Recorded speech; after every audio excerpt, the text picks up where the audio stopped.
Ready to go when you are, Madam Chair. Okay, great. I'm going to gavel us in. I'm calling this hearing order calling this hearing to order.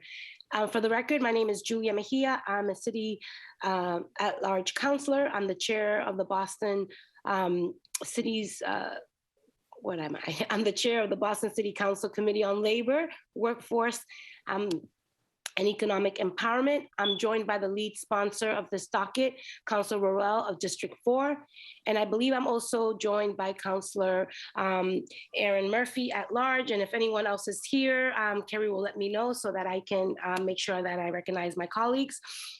In accordance to Governor Baker's March 12, 2020 executive order, modifying certain requirements of the open meeting law and revealing public bodies of certain requirements, including the requirement that public bodies conduct its meetings in public place that is open and physically accessible to the public, this City Council will be conducting this hearing virtually via Zoom.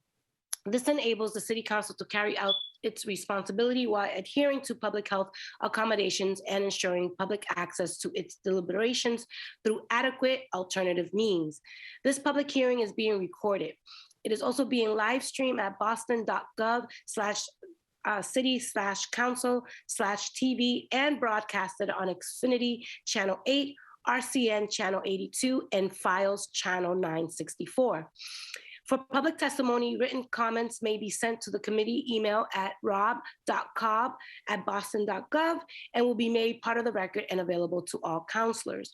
Today's hearing is on docket 0291, an order for a hearing regarding equity and city contracts.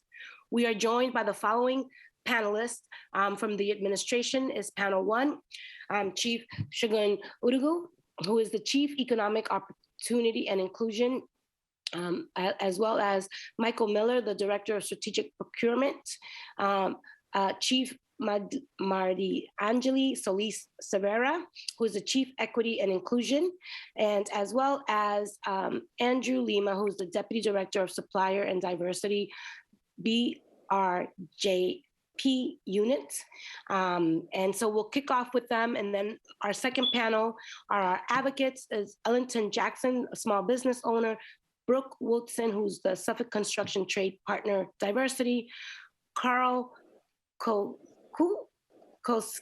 and you will check me on that when it's your turn to speak, Massachusetts Minority Contractors Association, and of course, the one and only Colette Phillips, who is with CPC Global.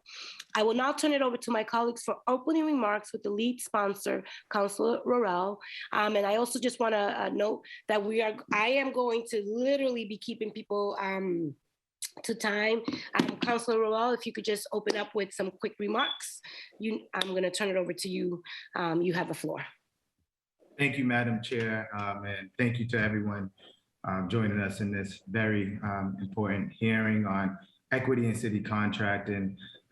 As we all know, that the Disparity Study back in 2020 revealed some troubling results where we only saw 0.4% of city contracts that reached Black businesses. But I know that we have made some great strides since then. We had new programs, the Supply and Diversity Program, the Contractor and Opportunity Fund.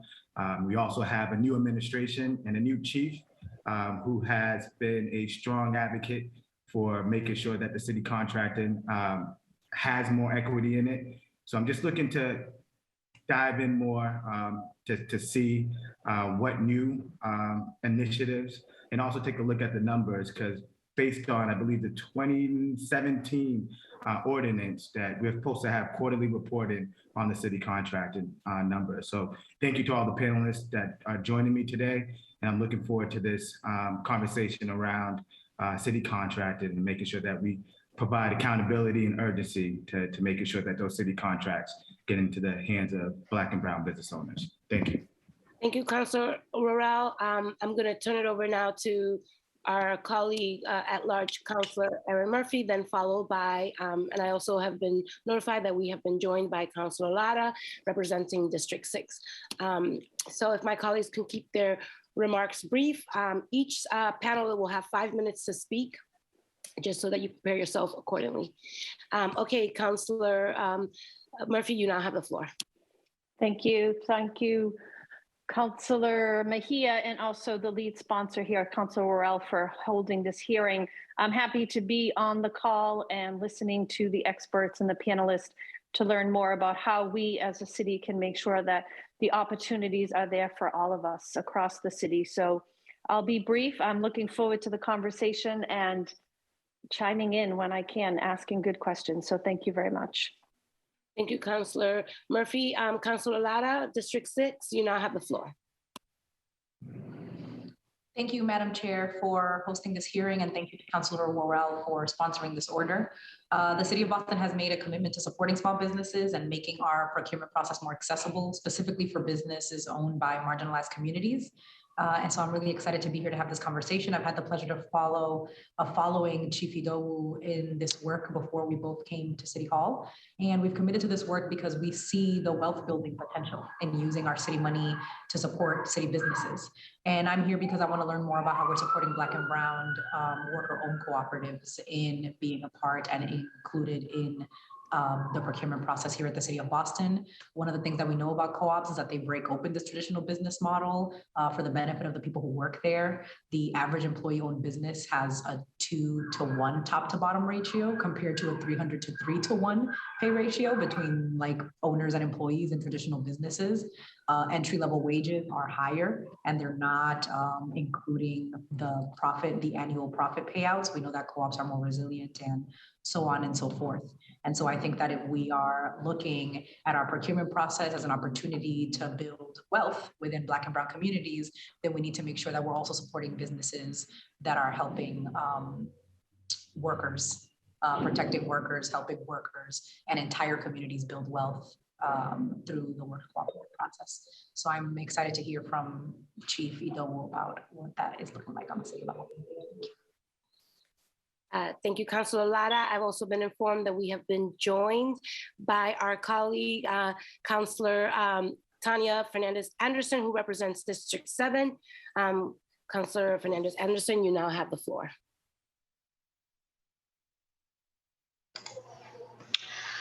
Good morning. Thank you, Madam Chair. I'm very excited about this hearing.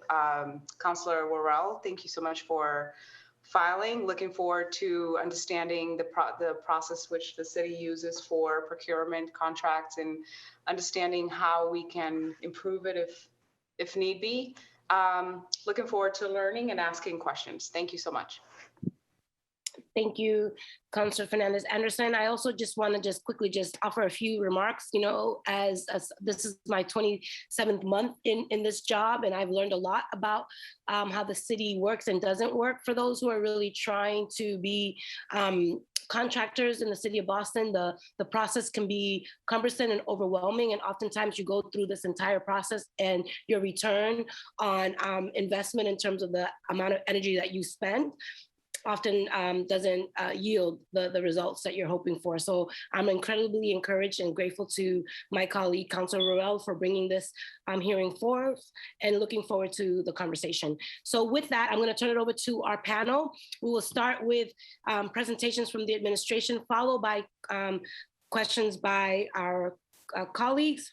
Then we'll hear testimony from our second panel, followed by questions, and then we will close out with public testimony. And I'm just going to say that I am going to start the timer so that we hold ourselves accountable and have an efficient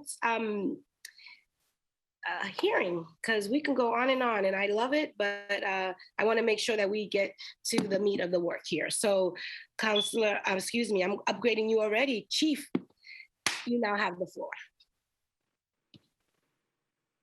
All right, speaking into existence, Councillor. Well, great to be here with everyone this morning. I want to thank you, Madam Chair, and Mr. Vice Chair for hosting this hearing, and all of your council colleagues for joining the conversation. I'm particularly happy for this conversation because this is an issue that has been near and dear to my heart, personally and professionally, particularly in the last few years. And I'm very excited to be able to talk about it in this new capacity, working within the city to address this head on. So this is not the first time I'm having this conversation on equity and city contracts. I actually in the first 6 months of my previous role on May the 2nd, I think, 2019, I was in the council chamber talking about this exact issue. And at that time, it was hosted by Mayor Janey and Mayor Wu, both former city councilors who convened with the exact same title, actually, for this conversation. And at that time, there was very little transparency in who was getting awarded contracts. At that time, it was mentioned, actually, what Councilor Worrell just said, related to the Disparity Study, that less than 1% of contracts just for that fiscal year had been awarded to women and minority-owned businesses combined. And many of the recommendations that we were presenting had not yet been implemented. That was around personnel, it was around policies, et cetera. But I will say, joining today, I want to thank all of the councilors who were here, both who were on the council in the last few years, but also who were advocating that a lot of those recommendations have been put into place, which we'll be talking about later today.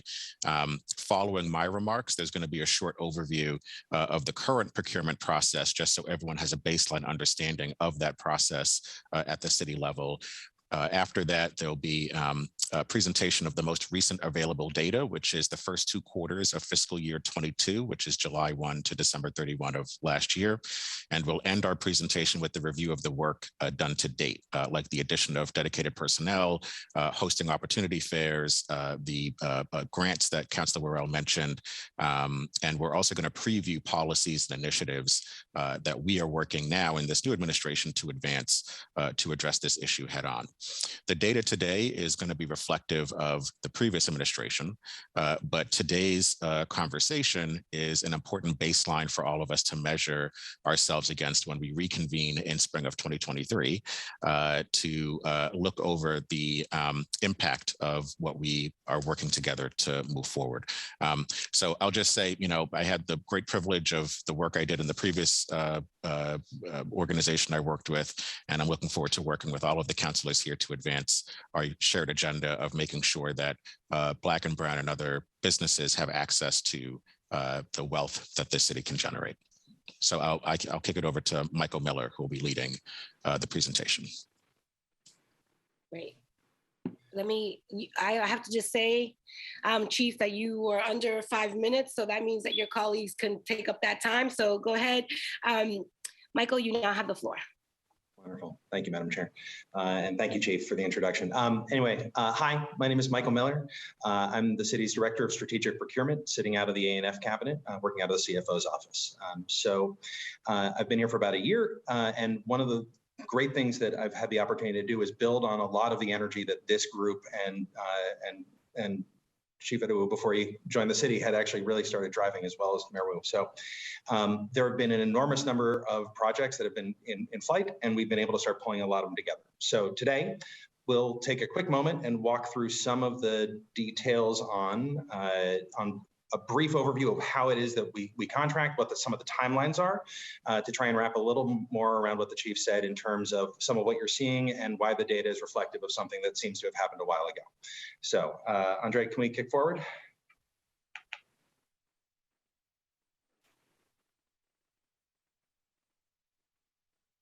All right. So pretty quickly, one of the things that we want to sort of think about here is that as we think about the life cycle of a procurement, it really goes from the idea that when somebody wants to buy something, through the procurement process, through the execution of the contract, all the way out to the next time that we're going to go out and buy something.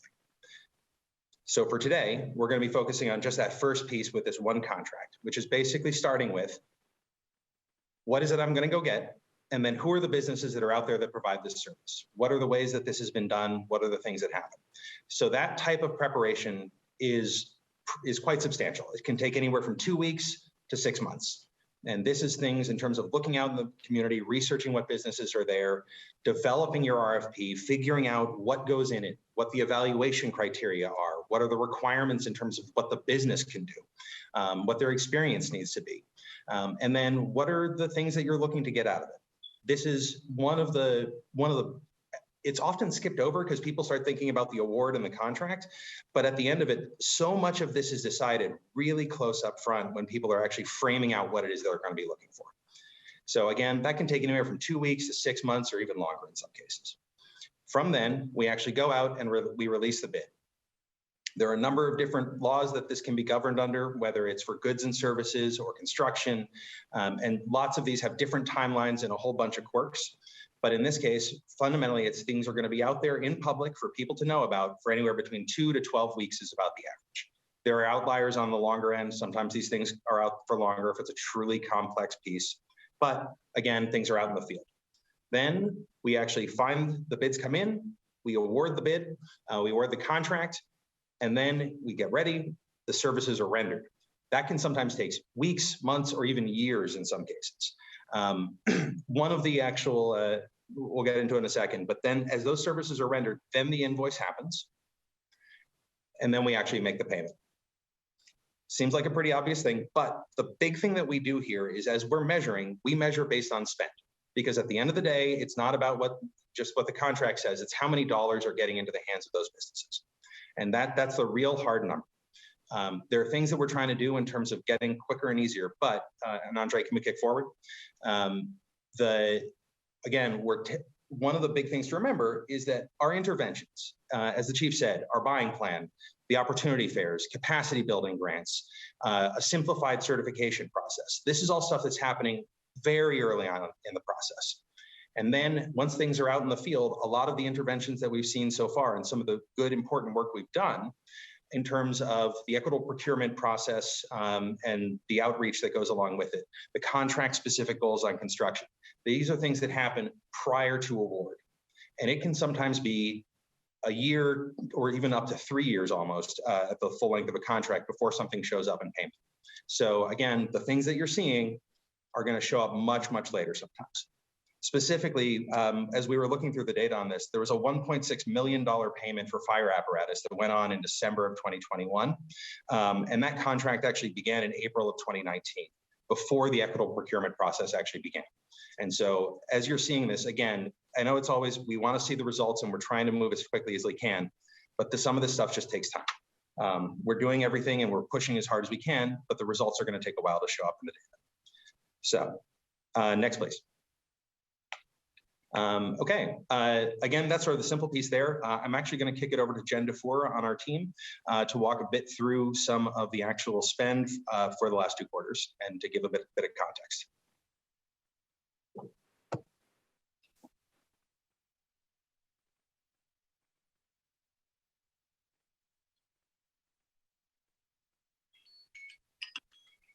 I believe Jen will need to be elevated to the panelist side.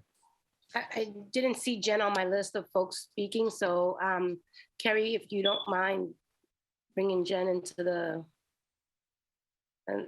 2 minutes that Chief didn't use, Jen can have. How about that? Thank you, Councilor.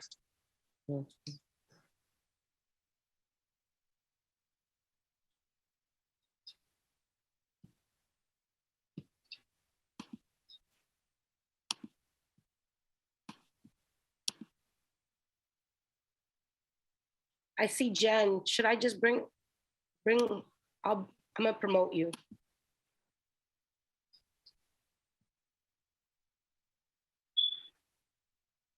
All right, Jen. I believe we brought you into the mix here. There you go. Jen, you now have the floor. Thank you so much. Okay, I can be quick.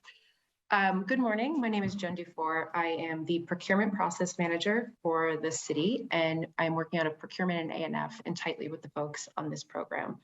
I've been working on this data, with this data for a long time, starting in my prior role in Do It, where I worked with the city auditor and the supplier diversity team on this and the data for the disparity study. There's been a cross-functional effort to pull together payment information and certification data to tell the story of our dollars and how they're being paid to our diverse businesses. When we talk about our spend, we are typically looking at our discretionary spending, which we call it out in this way because we use our city's financial systems for all kinds of payments, not only procurements and contracts. So when we're trying to get a sense of how are we doing in this space, we want to focus on the payments where the department has some level of discretion on the procurement, outreach, and the award of that contract. So this is what we mean by discretionary. We have well-documented criteria on how we're getting to that number. And once we have that, our total for the quarter, we look at the percentages of the vendors that are paid, who are certified, how much they are paid, and some of the breakdown of the information of those businesses. So right now we're looking at our year-over-year, our quarter-over-quarter bar graph. And so this is after 12 years of using this format, or 12 quarters of using this format. We have begun to learn a lot about the cyclical nature of the payments. As Michael pointed out, the example of the fire apparatus was paid in fiscal year 21, but was awarded for a contract award in fiscal year 19. I mentioned this example because we want to keep this in mind when we're looking at the impacts of our reforms, interventions, and as we learn about how and when they start showing up in the spending. Looking at this table, I want to call out a few things. That fiscal year 22, Q1 and Q2, we actually had the highest overall discretionary spend of the last 12 quarters. And 15 million and 14.7 million was paid to our MWBE vendors, with the fiscal year to date percentage being about 6.5%. In terms of the quarters, we continue to be above the 9 million. We were hovering around for the first half of these since we started reporting on this in fiscal year 19. Next slide, please.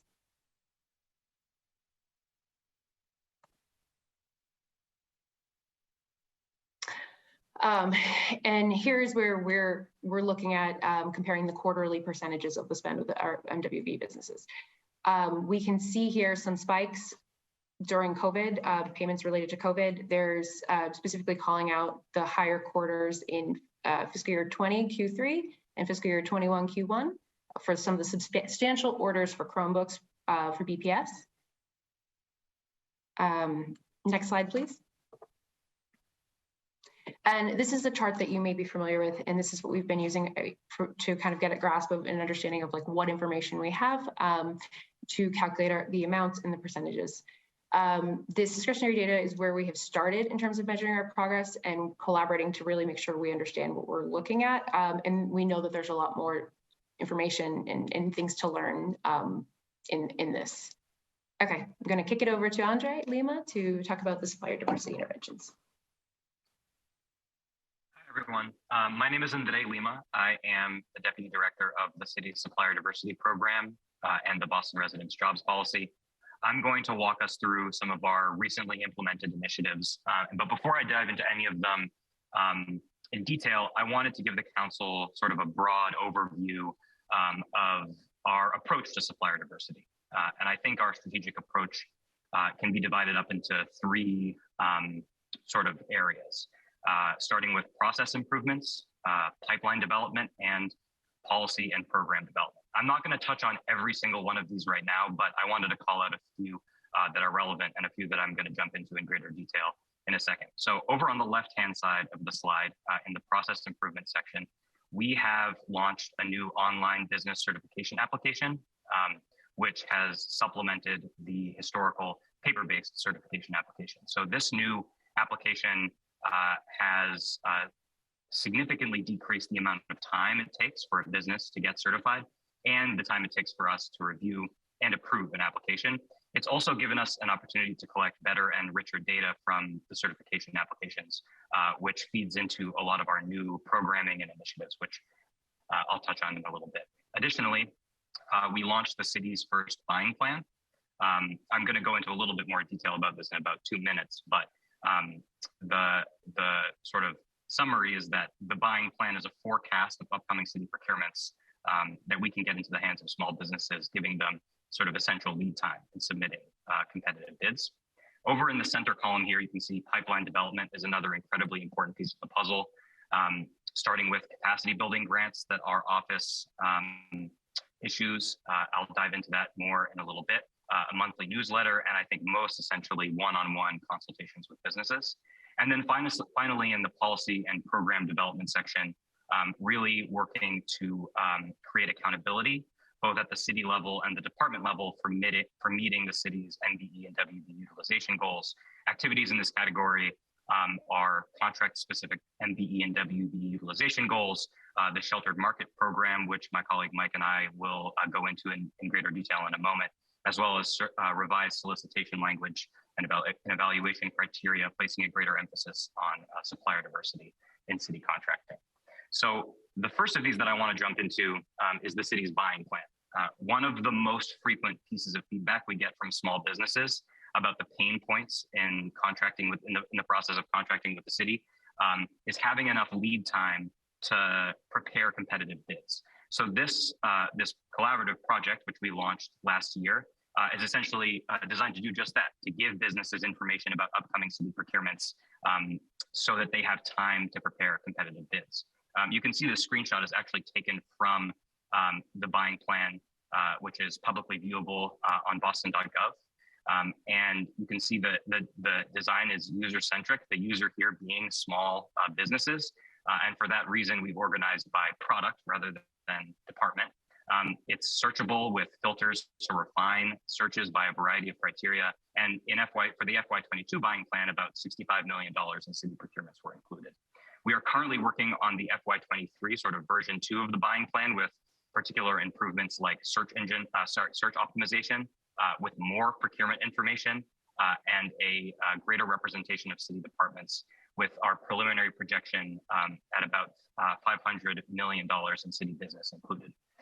So this is an incredible tool meant to sort of get this critical information into the hands of businesses. But we know that a tool like this that's publicly viewable on the city website isn't a substitution for the sort of direct one-on-one contact with businesses that our department has historically provided. And to supply that this year, we've hired our first business manager, Samuel Hurtado, who has served the city and specifically District 7, both in the council and as a senior advisor in the mayor's office. Samuel is providing sort of direct proactive outreach to businesses for buying plan matchmaking, essentially looking at upcoming city procurements and then trying to use our certified business directory to find businesses that are in a position to bid for those contracts. Additionally, Samuel provides one-on-one technical assistance to businesses, whether that's creating a vendor account, finding relevant contracts, or accessing key programs and grants like the Sheltered Market and Contracting Opportunity Fund. And Samuel is also leveraging a lot of new tools we've acquired over the past year or so that allow us to access a wider pool of diverse businesses beyond our own certified business directory. So Samuel is really in charge of that one-on-one direct contact with businesses, but we've also hired an outreach and engagement manager, Carlita Chambers Walker, who is focused on really making sure that we extend our reach so that we're reaching more businesses with some of our outreach. That includes rebooting our monthly newsletter with a new emphasis on actually connecting businesses with relevant upcoming contracting opportunities, leveraging the communications infrastructure of the Office of Economic Inclusion, Opportunity and Inclusion, and actually providing some more technical opportunity, skill building and capacity building opportunities like RFP response writing 101s, as well as some assistance in using these tools that I'm talking about, which are new. They've been launched in the past year. Another piece of pipeline development, which is important to note, is our capacity building grants. Last spring, in April of 2021, we launched the city's first contracting opportunity fund, which provided grants of up to $15,000 for certified MBE, WBE, veteran-owned and small and local businesses in Boston. Businesses didn't need to be certified to apply for the fund, but you had to agree to get certified after being awarded. And as a result, 39 new businesses applied for certification, either as minority-owned businesses or women-owned businesses, and $820,000 worth of grants were dispersed to 56 businesses, 20% of whom were women-owned, 71% of whom are minority-owned, and 52% of whom are Black-owned. And I'm just going to dive a little bit deeper into that data. You can see on this slide, grant recipient by neighborhood. It's very clear. We had great representation from the neighborhoods of Dorchester and Roxbury. Additionally, going a little bit deeper into grant recipients by industry type, you can see that we had a great representation of professional services or businesses that provide professional services among the grant recipients. And just as a note, these categories that you can see across the bottom, construction design, goods and supplies, professional services, and support services, those are taken from our disparity study. That's how we organize the types of businesses and types of industries in our disparity study. And finally, looking at grant recipients by race and ethnicity, I mentioned already that about 52% of grant recipients are Black-owned businesses, but you can see in this slide that 21% are Hispanic or Latinx owned, and about 18 and 4% respectively are white and Asian owned. Thank you, Michael. Oh, you got more? Okay, just go ahead. I'm gonna try and pick up the pace. Yes. So we launched this grant program in spring of 2021. 6 months later, we followed up with businesses to solicit some feedback about what they use the grants for. And this is a long quote. I won't read the whole thing, but we got incredible feedback.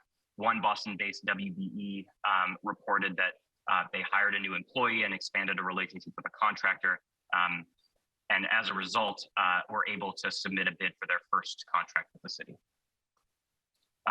We are planning on doing another round of Opportunity Fund grants this spring with a focus on businesses that have never contracted with the city before, and also ensuring a diverse representation of applicants from different neighborhoods and different certifications, so MBE, WBE, small local business, et cetera. Speaking of certified businesses, obviously one of the core components of our pipeline development strategy is ensuring that we have a large pool of diverse vendors. So I'm just going to very quickly walk through a snapshot of the makeup of our certified business directory and how it's grown year to year. So you can see at the bottom of this slide that the total number of certified businesses in our directory has increased about 33% from FY22 to from FY21 to FY22. We're only, as of yesterday, so we're only into the second quarter, but that's a 33% increase. Much of that is probably a result of some of these new interventions like the Contracting Opportunity Fund and others. And you can see a notable increase here in the number of minority women-owned business enterprises in the directory. And then lastly, on the left-hand side of this slide, you can see certified businesses by race and ethnicity, with a notable increase in the number of Black-owned businesses in our directory from FY21 to FY22.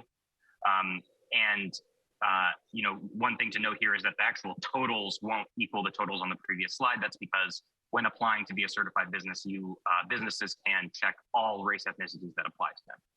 And finally, on the right-hand side of this slide, you can see the breakdown of certified Boston-based businesses by neighborhood and how that changed from FY21 to FY22. Significant increase in the number of businesses, certified businesses from Dorchester, Mattapan, as well as Roxbury.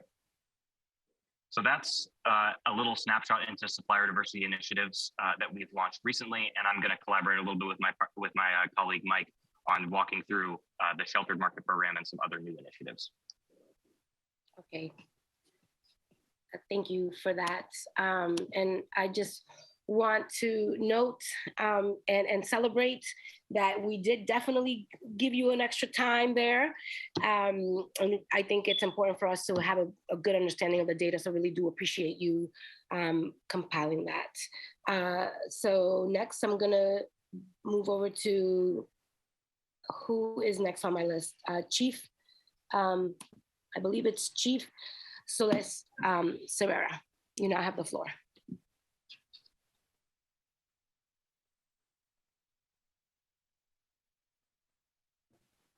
Excuse me, Madam Chair. It sounds like they were about to explain the sheltered market program, which is a pilot program.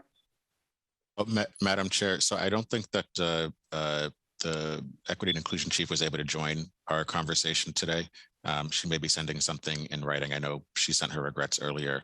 And I know that we have gone over our time for what you allocated to us. If interested, be great for our team to share for under a minute what we are launching, some of the initiatives we're launching, and then to cede the floor to the next panel.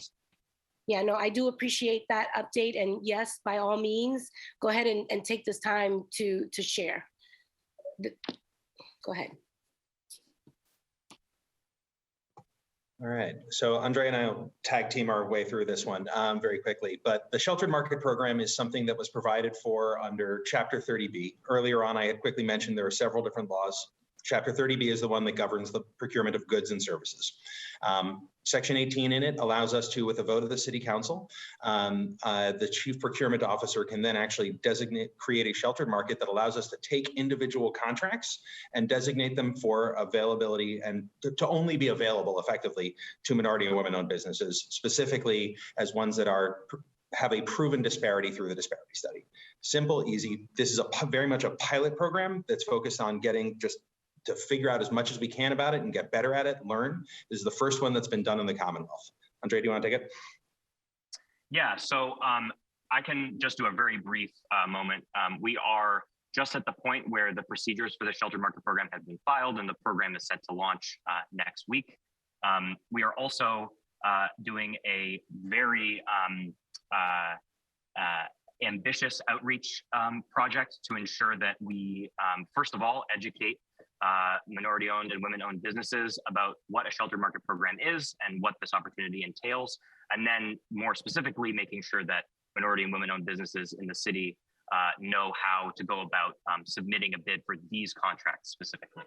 So we are really trying to ensure that we reach a broad array of diverse businesses so that we have a big pool of bidders for the contracts in the sheltered market program. And finally, go ahead, Mike. The one point that I would say is that there's a difference between what we normally have and this under 30B and this, where we are required to actually get 3 fully responsive and responsible bids. People who are regularly doing this kind of work in the community, who can perform this work. This is just one of the quirks of the law, and it's actually something that makes a lot of sense based on a lot of the research that we've done looking across the country of various different cities and municipalities that have tried this. So again, 3 bids. We actually need to get 3 bids from certified businesses fitting the designation in order to move forward. And we are currently considering all contracts greater than 50K with a preference of those over $100,000 in the category of professional services, support services, goods and supplies, your 30B, and prioritizing work types where we have a high availability of certified Boston-based MBEs and WBEs. I want to thank you, Councilor Mejia, for extending that bit of grace to us, and just to say that the entire cabinet is working together to address this issue, and so we appreciate this time. Yeah, no, I really do. I do really appreciate the model of collaboration and how everyone literally has a voice and a seat at this table in terms of addressing these issues. So really do appreciate your leadership in creating space for your team to really bring the great work that you all are doing to support these efforts. So thank you. And next time, come here ready, prepared. No, I'm just joking. Thank you. So I wanted to just acknowledge that we've been joined by Council President Ed Flint, as well as at-large Councilor Ruthie Louis-Jean at large. And I'm going to give them an opportunity to do their opening remarks during their question portion so that we can ensure that we have enough time to give our colleagues an opportunity to ask questions. So I'm going to move on to the question portion. And I'm going to do so in order of arrival, starting with our lead sponsor, Councilor Worrell. You now have the floor. And it's got 5 minutes for questions. So I'm going to begin the timer for you to be able to start. When I say go, go. You now have the floor. Thank you, Madam Chair, and thank you to the panelists. A few questions. When are contracts usually up? Are they more contracts usually up like in the summer, spring? And is there a way to get contracts on a cyclical basis? Since we are now starting to put out a buying plan as a city, like in some industries, like September 1st is the move-in day across the city of Boston. Is that something that we can create with our contracts and our bidders? And this way we can also kind of center our outreach and our efforts around that time that all city contracts or majority of city contracts would be awarded. So let me try and take a swing at that. So in terms of when are contracts up, it really, it depends. At present, we buy different things at different types of year, at different times across the year. So on one of the slides, you actually saw the different, basically, if you look at all the 12 quarters that we've been measuring, there's some level of repetition in terms of we tend to go out for snow removal and snow management at the same time every year. There are janitorial and service and building services contracts that tend to go out at the same time every year or every 3 years, as the case may be. So that's one. It depends on what the pieces are. We are trying to get a clearer sense of this. One thing that I didn't mention earlier on is that although goods are procured centrally through a central purchasing office, services are procured by the departments at the moment. They are the ones actually doing this. So which is the majority of what we do. And so what that ends up meaning is that the individual departments are positioning these and doing it according to their needs and trying to make sure things are in place. So what I would say, it's an interesting idea to try and put things closer together and do them as a bulk. It bears some thinking. One thing that I would be concerned about is that we have a limited number of staffers who are actually doing this. And so if we try to do everything all at once, you'd end up with enormous bottlenecks. And so it's something to think about, but I think we probably need to go back and take a long, hard look. I think the real problem that you're trying to answer, though, is how do we make sure that people know about what's coming up and can actually bid on it? So the same way that we don't want to bottleneck the staff, if an individual business is trying to bid on multiple different city contracts, they're going to have limited time. So as a lot of what we're doing, we're trying to make that bidding process much easier and simpler and faster and cheaper for businesses to access. But we also don't want to do accidentally stuff like basically try and stuff it so that one or two people basically the business owner of a small business is now going to be trying to fill out multiple different RFPs at the same time. So Councilor, there's just a 10-second response. So one is that the buying plan is meant to give folks a heads up as to when these contracts are coming out. I will say this is one thing that we advocated for. We oftentimes don't know when things are coming up until the RFP goes out and it's due 2 weeks later. So, it'll tell you when something's coming up in Q4 of 23, et cetera, so that folks have a lead time to prepare. The other piece is that the opportunity fairs are our mechanism of getting folks in the room to engage with departments so that they know at what time of year they are putting out those contracts, to answer your question on that. Awesome. And now that we're talking about it, have a conversation, maybe it's like something that we do quarterly, trying to get some of them on a quarterly basis, that they're all being brought out in the RFP process. But I have a few more questions. I know Chairman Councilor Mejia is going to be strict on time, but one of the barriers that we saw or hear about is the payment. How long, does it typically take for a business to get paid? And is there a way that we can expedite this process? I'd say it's something we know about. The time frame can vary, and a lot of this falls back on the process by which people are submitting invoices, getting used to city contracts. It can take a while. It's something we definitely need to work on. Average time frame, 60, 90, average time frame, 30 days. What's the average time frame? I don't have that in front of me. If somebody's got it on rapid recall, that would be good. In this case, I think one of the things we probably want to look at, that might be a good question for the city auditor in a future hearing. That might be something would be a good place to follow up. All right. And then what's the average contract length? Are most contracts 6 months, a year, 3 years, 5 years? It wildly varies. Depends on the size of the contract, depending on what's going on. We've got some contracts that, with city council approval, can be the standard length is 3 years. Is the maximum that can happen without approval.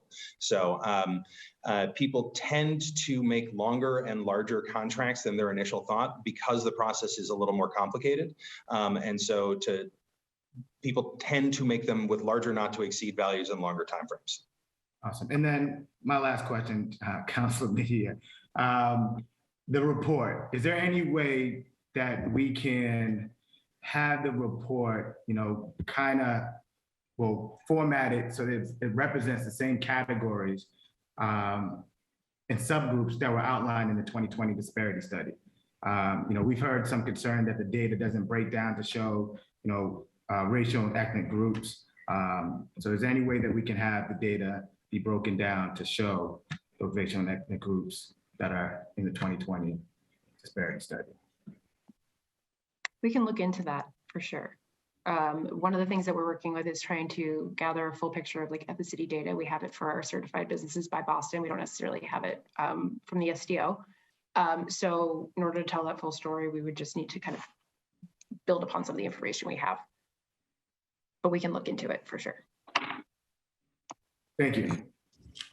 And just to for the members of the general public that may be joining, so Jen's referring to the fact that we have a relationship with the State Supplier Diversity Office, which has their own list of certified vendors. And that reciprocal relationship is that if they get certified in Boston, they're recognized at the state level and vice versa. But there's some information that the state office is not yet willing to share, but we are in conversation with them about supplying that ethnicity data to give the fuller picture, as Jen mentioned. Appreciate your questions, Councillor. Thank you, Councilor Worrell. I just wanted to let you know, because he is the lead sponsor, I gave him an extra time, y'all, so don't get mad when I cut you off at 5 minutes, okay? I'm going next to my colleague at large, Councilor Murphy, for any questions or remarks. You now have the floor.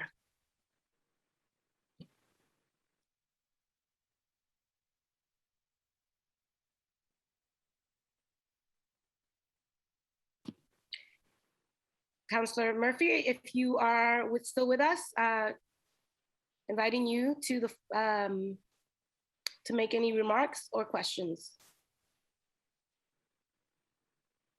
Going once, going twice, 3 times, we'll come back to you. Moving on now to Councilor Lara from District 6. You now have the floor. Thank you, Chair. And thank you to everybody from the administration for sharing that presentation. Madam Chair, can you remind me how much time I have? 5 minutes, and I will to ask your questions, and it's a back and forth. So it'll be 5 minutes for your round. Thank you so much. So when I was at the Boston Public Health Commission, we went through a similar process and identified where our procurement process was inaccessible to smaller Black and Brown-owned businesses. And in our review, we were able to find and make changes to the policies and the requirements for the bid contract, certifications, all of that. Can you tell me a little bit about the challenges that you or your predecessors identified in City Hall's procurement policies and what changes have been made to make it more accessible? This is, yes, we've got, unfortunately, I don't want to eat all of the time. We can do this for hours. The answer is there are a lot of different pieces. There is no one individual problem. Sometimes the language is difficult. You definitely tagged on the specific requirements, that somebody must have done business of this exact type, of this exact size with a government before, which is somewhat of a catch-22 there. And so there's a lot of this. As I had mentioned, there are services are procured out through the departments. And so one of the things that we're doing is trying to build flexible language that can be used across the board. We have the first versions of it that we've started to put into place. But again, it is a slower process than anyone would like. But this is also one of those things where if we do it wrong, the unintended consequences could be enormous. But this is something we are actively focusing on and staffing up increasingly to do. There are a lot of...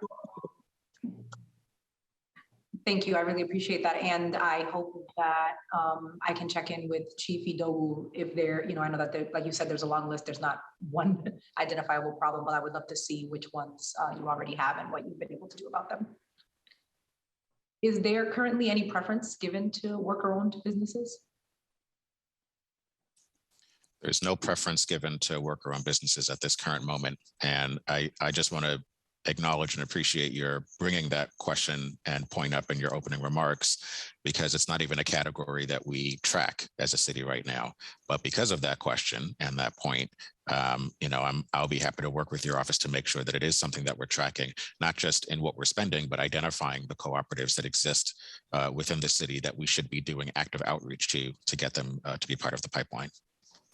Thank you, Chief Idowu. I look forward to working together to make that happen. I think one of the things that we also know is that in Boston, the supermajority of worker-owned cooperatives are white. And so do you have data on, and I'm assuming that the answer to this is no, but do you have data on how many worker-owned businesses have city contracts currently and the demographic breakdown of those owners? And I know that you have said that you offer technical support to businesses to assist them in securing city contracts. Do you ever offer workshops on the worker-owned model or support owners in worker co-op conversions, specifically for BIPOC and women-owned businesses? So the answer to a lot of those questions in my coming in is no, in terms of tracking the data, in terms of understanding whether or not we're doing business with worker-owned cooperatives and the demographic breakdown. I will say one of the first meetings that I had when I came into this role 80 days ago, not that we're counting, was with the Boston Center for Community Ownership and the Boston Ujima Project, because one of the goals of mine is to make sure that we are not only working with the existing number of cooperatives, but building, like making Boston the hub of cooperatives and a model for across the nation. I will say that on our small business front, our small business team under the previous director, Natalia Erderbay, did start a program working to hold workshops on helping folks develop cooperatives. There is a program that we're going to be launching shortly that's going to help with legacy businesses and their succession planning and moving them into a place of selling the business to their employees so that we're creating more worker-owned cooperatives, but just one of the strategies that we're developing to address this. Thank you. I really appreciate your answers. I think that the drum that I constantly beat is that we are not going to, home ownership, singularly home ownership or singularly small business our way out of the wealth gap. And one of the ways that we can continue to build wealth is by coming up with, a comprehensive plan that includes all of the places where Black and brown people have been left out of developing wealth. And I think that what we've seen, particularly during COVID-19, is that a lot of businesses are struggling and a lot of businesses are shuttering. And moving to this worker co-op and this worker conversion actually makes businesses more sustainable. And so by offering that to Black and brown businesses, we have an ability to really stabilize the small business community. So I'm really excited and look forward to working on these initiatives with our office and yours. Thank you, Madam Chair. No further questions.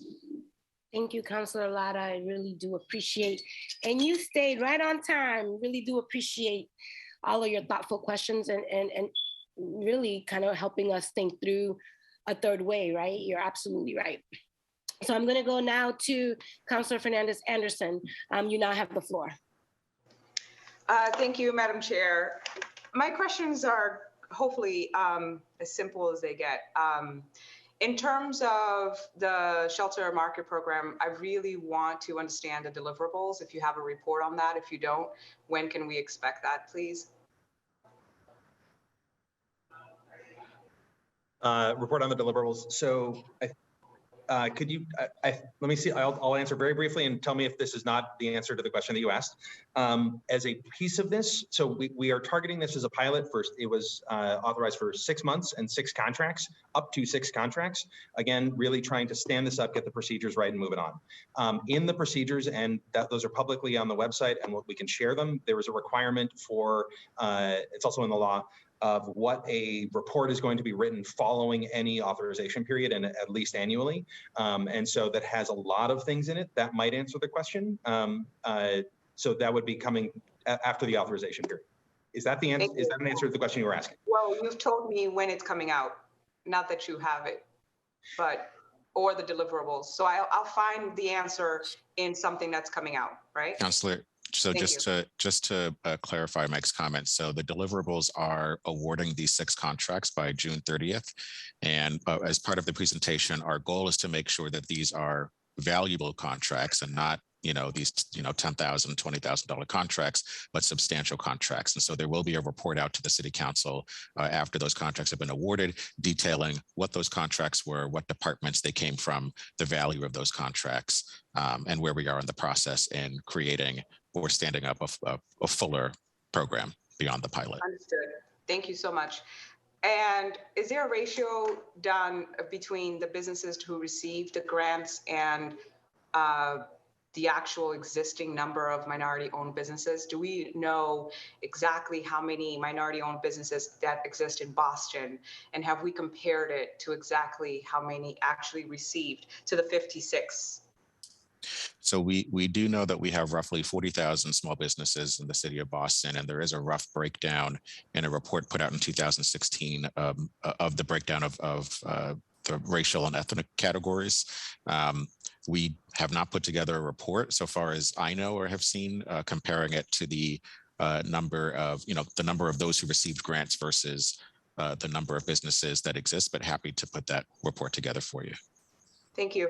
And just to be clear, Chief, I understand this is your first year. And so these are all reports from your predecessor or anything that happened before this.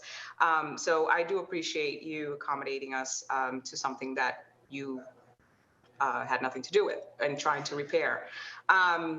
So is there a report on the outreach to small businesses in particularly?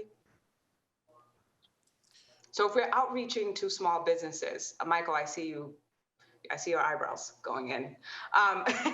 If we're outreaching to small businesses and we're saying we're providing, we're actually outreaching, right?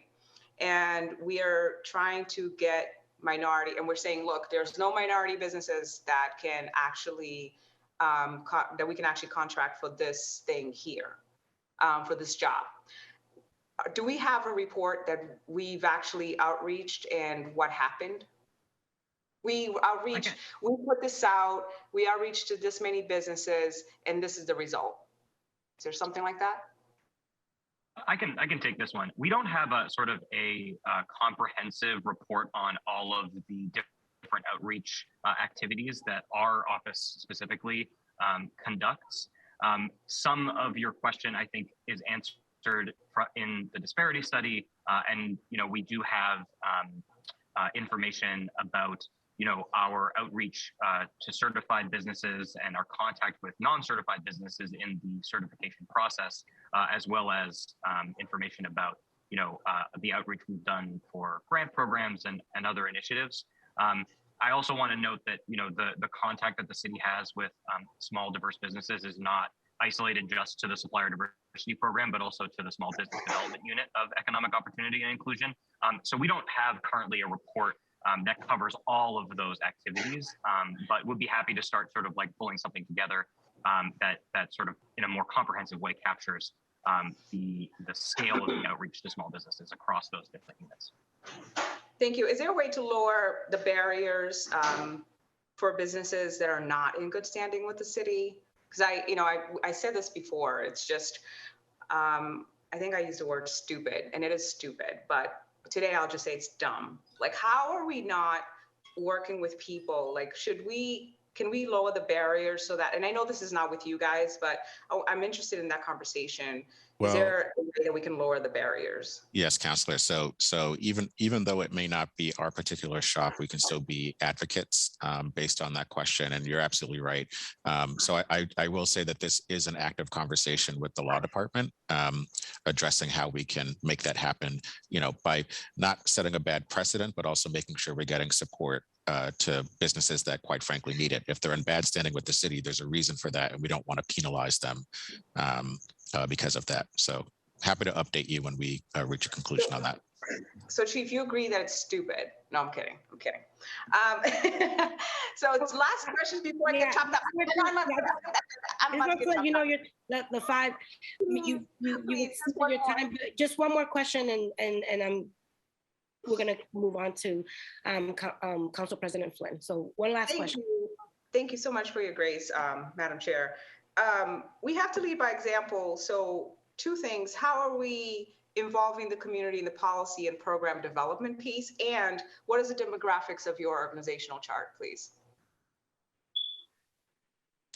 So in terms of involving the community, I will say that for the Sheltered Market Program, we held not a hearing, but a public meeting to present the procedures for the pilot program, and also received written feedback on those policies. And we'll continue to do things like that for every policy that we're putting out. I will say the other piece to this as well is engaging other community-based organizations that work with small businesses since they're on the ground, and inviting them in at the beginning of the conversation rather than presenting them what we've come up with and getting their reaction to that. In terms of demographic breakdown, so for the Office of Economic Opportunity and Inclusion, the numbers are escaping me, but I know that we're one of the most diverse departments. I want to say something north of 75 or 80% people of color, 60% women. but I'll get the for sure numbers over to the City Council. Thank you so much, everyone. Thank you. I'm going to move on now to Council President Flynn. You now have the floor.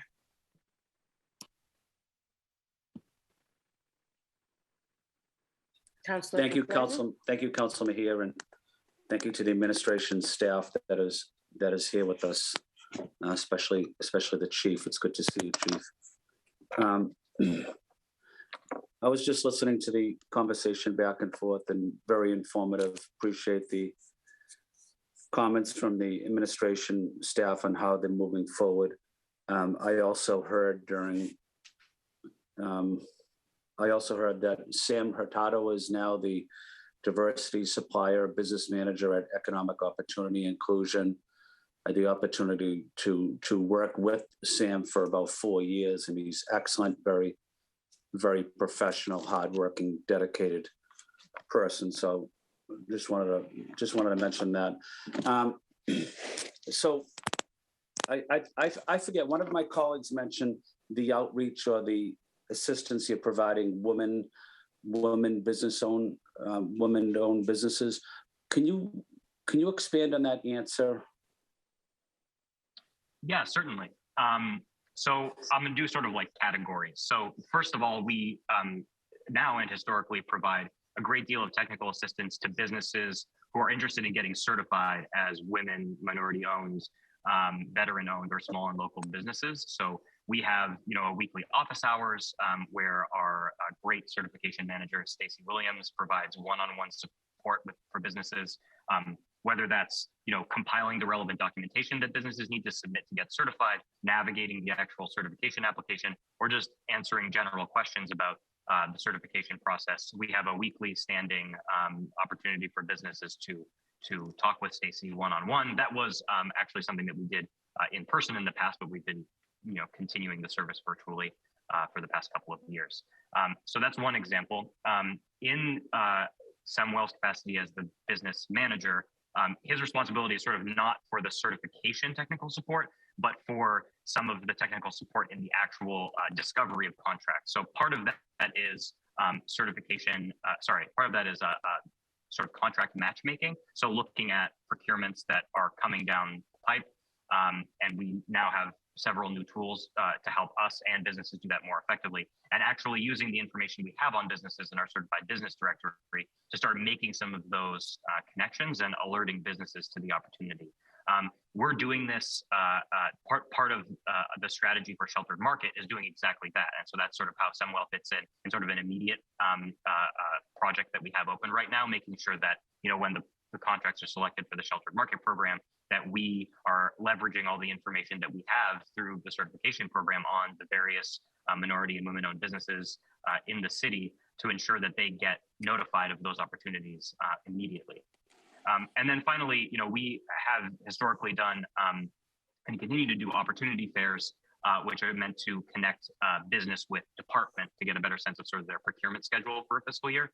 But one of the new opportunities that we're looking to launch in this coming fiscal year are more sort of capacity building and technical skill building workshops, whether that's, how to write an RFP proposal or sort of how to use the various tools that we've made available to businesses. We're trying to expand the suite of programming that our events supply beyond just opportunity fairs. And President Flynn, if I can just add 30 seconds to that. So the small business unit also has the WeBoss program, the Women Entrepreneurs program, where we work directly with the Office of Women's Advancement and other organizations to identify women entrepreneurs, whether they're in the startup phase or already in the growth stage of their business, to connect them to various tools that Andre just outlined. The other piece I will share with the council is that many of you have raised the Disparity Study and what the Disparity Study shows us in terms of the numbers. I will say that in my coming on board, when we hire our startup manager, and I appreciate those of you who have been sharing that job description out to your networks, the plan is to use the disparity study not just to identify who's not getting contracts, but where we don't have the current women or minority-owned businesses in a particular category. For instance, this isn't what we acquire as a city, but if there are no women or minority-owned shipbuilders, we now know that we need to focus on identifying talent that would be interested in starting a company like that and providing the TA and the capital to do so. So just to say that we're focused on both ends of this. Thank you. Thank you. And I know two final comments, not a question, two final comments. We need to do more work in support of immigrant-owned businesses, small businesses. I don't think we're doing enough in the city in support of immigrant-owned small businesses. And I don't think we are doing enough for veteran-owned small businesses as well. In fact, I know we're not, because the numbers are very, very low, almost embarrassingly low. And that concerns me. I don't know if there's enough veterans that are participating in this, or they don't know about it, or whatever the reason. But it would be something I would like to discuss offline with you, Chief. I'd absolutely be happy with that, and was going to bring it up as well. That there's in one column where it said 0% for a quarter, and that's unacceptable in a city that has a large population of veterans. One thing that we have not done is invite the statewide office of veteran-owned businesses to the table to make sure that we are doing as much outreach as possible to that community. So for sure, would love to work with your office to make sure that we're reaching that community. And then for immigrant-owned businesses, yes, we'll be happy to share work that we're developing right now on that, but then also to build out any new programs or initiatives that you may want us to move forward on. Thank you. Thank you to my colleagues. Thank you to the city administration and Councilor Mejia. Thank you. Thank you, Councilor Flynn. I'm going next to Councilor Louis Jean. You now have the floor. Thank you, Madam Chair. I want to also thank the sponsor here, Councilor Worrell, and bringing up this important discussion. I want to thank the administration for being here. My question is sort of like, my first question is, in terms of data tracking, do we actually have data that we're tracking by, immigrant-owned businesses, LGBTQ-owned businesses, folks with disabilities? Do we have that data? Are we tracking that as a city? So I know that we are tracking LGBT-owned businesses, the result of an executive order that Mayor Janey signed last summer, inviting them into the certification process. So that is a group that we will be tracking. Not sure, I'll let my colleagues respond to whether or not we're tracking immigrant-owned businesses. And the other category, I don't know, I apologize, Councilor, for dropping. Sorry, people with disabilities. Disabilities. So currently, we do not track immigrant-owned businesses in our certification program. Of course, that doesn't mean that there aren't certified businesses that are owned by immigrants, of course, but it's not a certification that we track. Each of the data that we track through the certification program is tied to the certifications that we provide, which are minority-owned, women-owned, veteran-owned, and small and local business. But as Chief Ito mentioned, this expanding the reach of the certification program is something that we are really interested in and are working on in several areas, the first of which is LGBTQ-owned businesses. So we would love to, continue to have conversations about how to make sure that the certification program represents, all types of business ownership. Yeah, and I'll just add that these are tied to the federal designations of why we track in that way. I know there were some questions at a previous hearing, or at least a public conversation, as to why we even use the term minority, as that's an outdated word in 2022. But just because it's on the federal level doesn't mean that Boston can't continue being number one and the first to introduce new ideas to the country. And so happy to work with your office to create to explore creating these new designations. Yeah, thank you, Chief. I really appreciate that. Love the idea about updating our language because I don't, as many of my colleagues, we don't love using some of that language. A second question I had was sort of dovetails off of the question that President Flynn had, just about, our outreach to immigrant communities and our vision. I heard you guys talk about what we're doing. You'll talk about what we're doing in terms of technical assistance, but I'd love to hear what the vision is, especially with Chief with, visit to Main Streets, thinking about how can we, and I know the mayor's desire, and many of us are desire to get City Hall out of City Hall, to really be doing that work, providing technical assistance, maybe in partnership with Main Streets or in partnership with libraries, where maybe our immigrant folks and BIPOC folks maybe feel more comfortable getting that assistance in our communities. So if you talk about what it looks like to get City Hall out of City Hall to be doing that technical assistance work, because a lot of folks who have these small either landscaping businesses or just some good hustles that could be more formalized, but they don't know anything about City Hall. And so if we also share the vision with getting ourselves out of the building, what does that look like?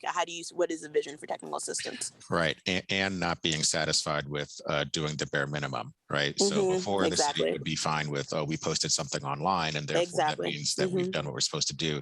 I mean, part of the vision even just translating it isn't enough most of the time, right? Just translating it. So and so part of the vision of the walks is to get the information out there, but even that's not enough because you're only there for an hour or two and you may not meet all the people that could utilize that information. So it's also beyond what the city itself is doing or should be doing. This is where partners, like actual true partnerships, matter. And so it is working with, people have more faith in the community organizations or nonprofit organizations they engage with. They also have more trust in their faith institutions. And so particularly for immigrant communities where faith is a huge component of everyday life, we have to make sure that we are engaging the faith community in getting this information out there, because all the business owners go to church or go to mosque. And so to be able to have the faith leaders getting the information out is going to be important as well.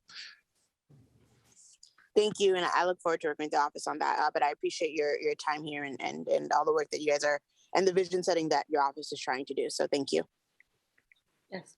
Thank you, Councilor Louis-Jean. And then in the interest of keeping things moving, I am not going to spend a lot of time in my own questions because I am mindful that there is a second panel.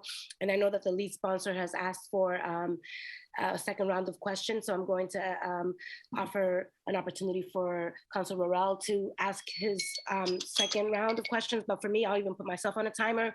I just kind of wanted to uplift the whole idea of some of our immigrant-owned businesses. I know that during COVID, we leaned in a big way.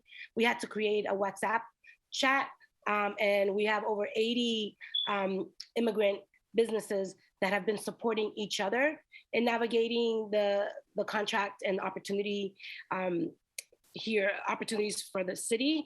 And you would be surprised the level of engagement when people have information and how they've supported each other. So I do believe that there is an opportunity for even creating some sort of apprentice bootcamp mentoring program where business who have already successfully gone through the process could then help support some of the newbies, because we need to be super mindful that your department is small and the need is great. So we need to really figure out how do we build capacity for those who already have successfully managed to do this, to not only provide you all with some feedback, but to then also serve as ambassadors and to help support some of the immigrant communities, because when people know better, they do better.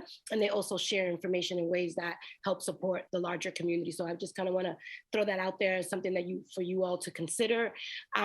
I'm just curious about the feedback loop. I would love to hear a little bit about how are you incorporating what you're hearing from those who have navigated this cumbersome process to make those tweaks. So just really being super mindful that feedback 360 is really important to inform kind of what you do next. That's a comment and a question, maybe if you want to answer it, but I'm curious about that. And then I'm the dashboard queen. I want to see everything.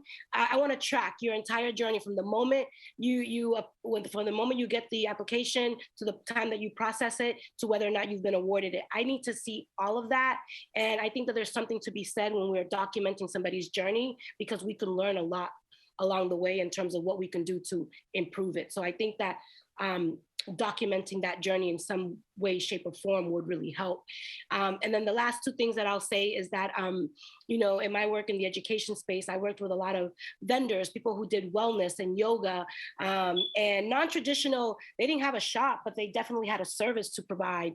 And, you know, we worked with BPS to create opportunities for these smaller vendors to be contracted, because normally all of these contracts go to the big ticket folks, you know, the big ticket organizations. And so our smaller entrepreneurs have access to less opportunities. So I think that there's a way for you all to kind of streamline and celebrate and acknowledge that there are a lot of entrepreneurs out there doing great work, and we need to engage them in the process. And then the last thing that I'll say is that through my own experience navigating city bureaucracy, you know, at the height of COVID, you know, there were a lot of folks experiencing food insecurity, but for us, it was really about having, addressing the culturally responsive of that food. We were asking people to go to, you know, the food banks and things of that nature, but yet we had a lot of bodegas, corner stores right around the way that were able to immediately be able to provide food to our families. And when I approached the city around creating a program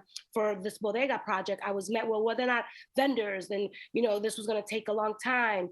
And so what we decided to do is we partnered up with nonprofit organizations and others, and we designed the program where people can actually shop with dignity and support local, hyperlocal food in bodegas to help support both the small businesses and the food insecurity issue in a way that was culturally competent. And once we created the blueprint, you know, then there was an opportunity for nonprofit organizations to work and collaborate. The city figured it out. But all of this to say is that we need to recognize that the reason why a lot of our BIPOC businesses are not thriving in the city is because the processes that have been put in place, the protocols, the procedures, even applying for a permit is just cumbersome. And we need to really streamline it in a way that's going to center these folks who are struggling to just get their foot in the door. And the last thing I'll say, that we need an accountability plan for our construction workers and those folks who are doing subcontracting, because they need to also be held accountable in terms of who they're bringing on board for some of these projects. I think that there needs to be an accountability plan that is transparent, so that we'll be able to provide them some sort of technical assistance, so that once they get a contract, that they're also employing and creating more opportunities for other subcontractors that are BIPOC. And I do love the point around the minority statement, because there's nothing minor about us, you know, and we really need to change our language to reflect today's needs. And that's it for me. Thanks. You don't have to answer if you want, Chief. You can say a few things. I wrote down, I took notes, and I'll just give like 5 words to each. So for communications, we'd love to work with you and explore how we utilize these other communications tools like WhatsApp. So we should talk about that.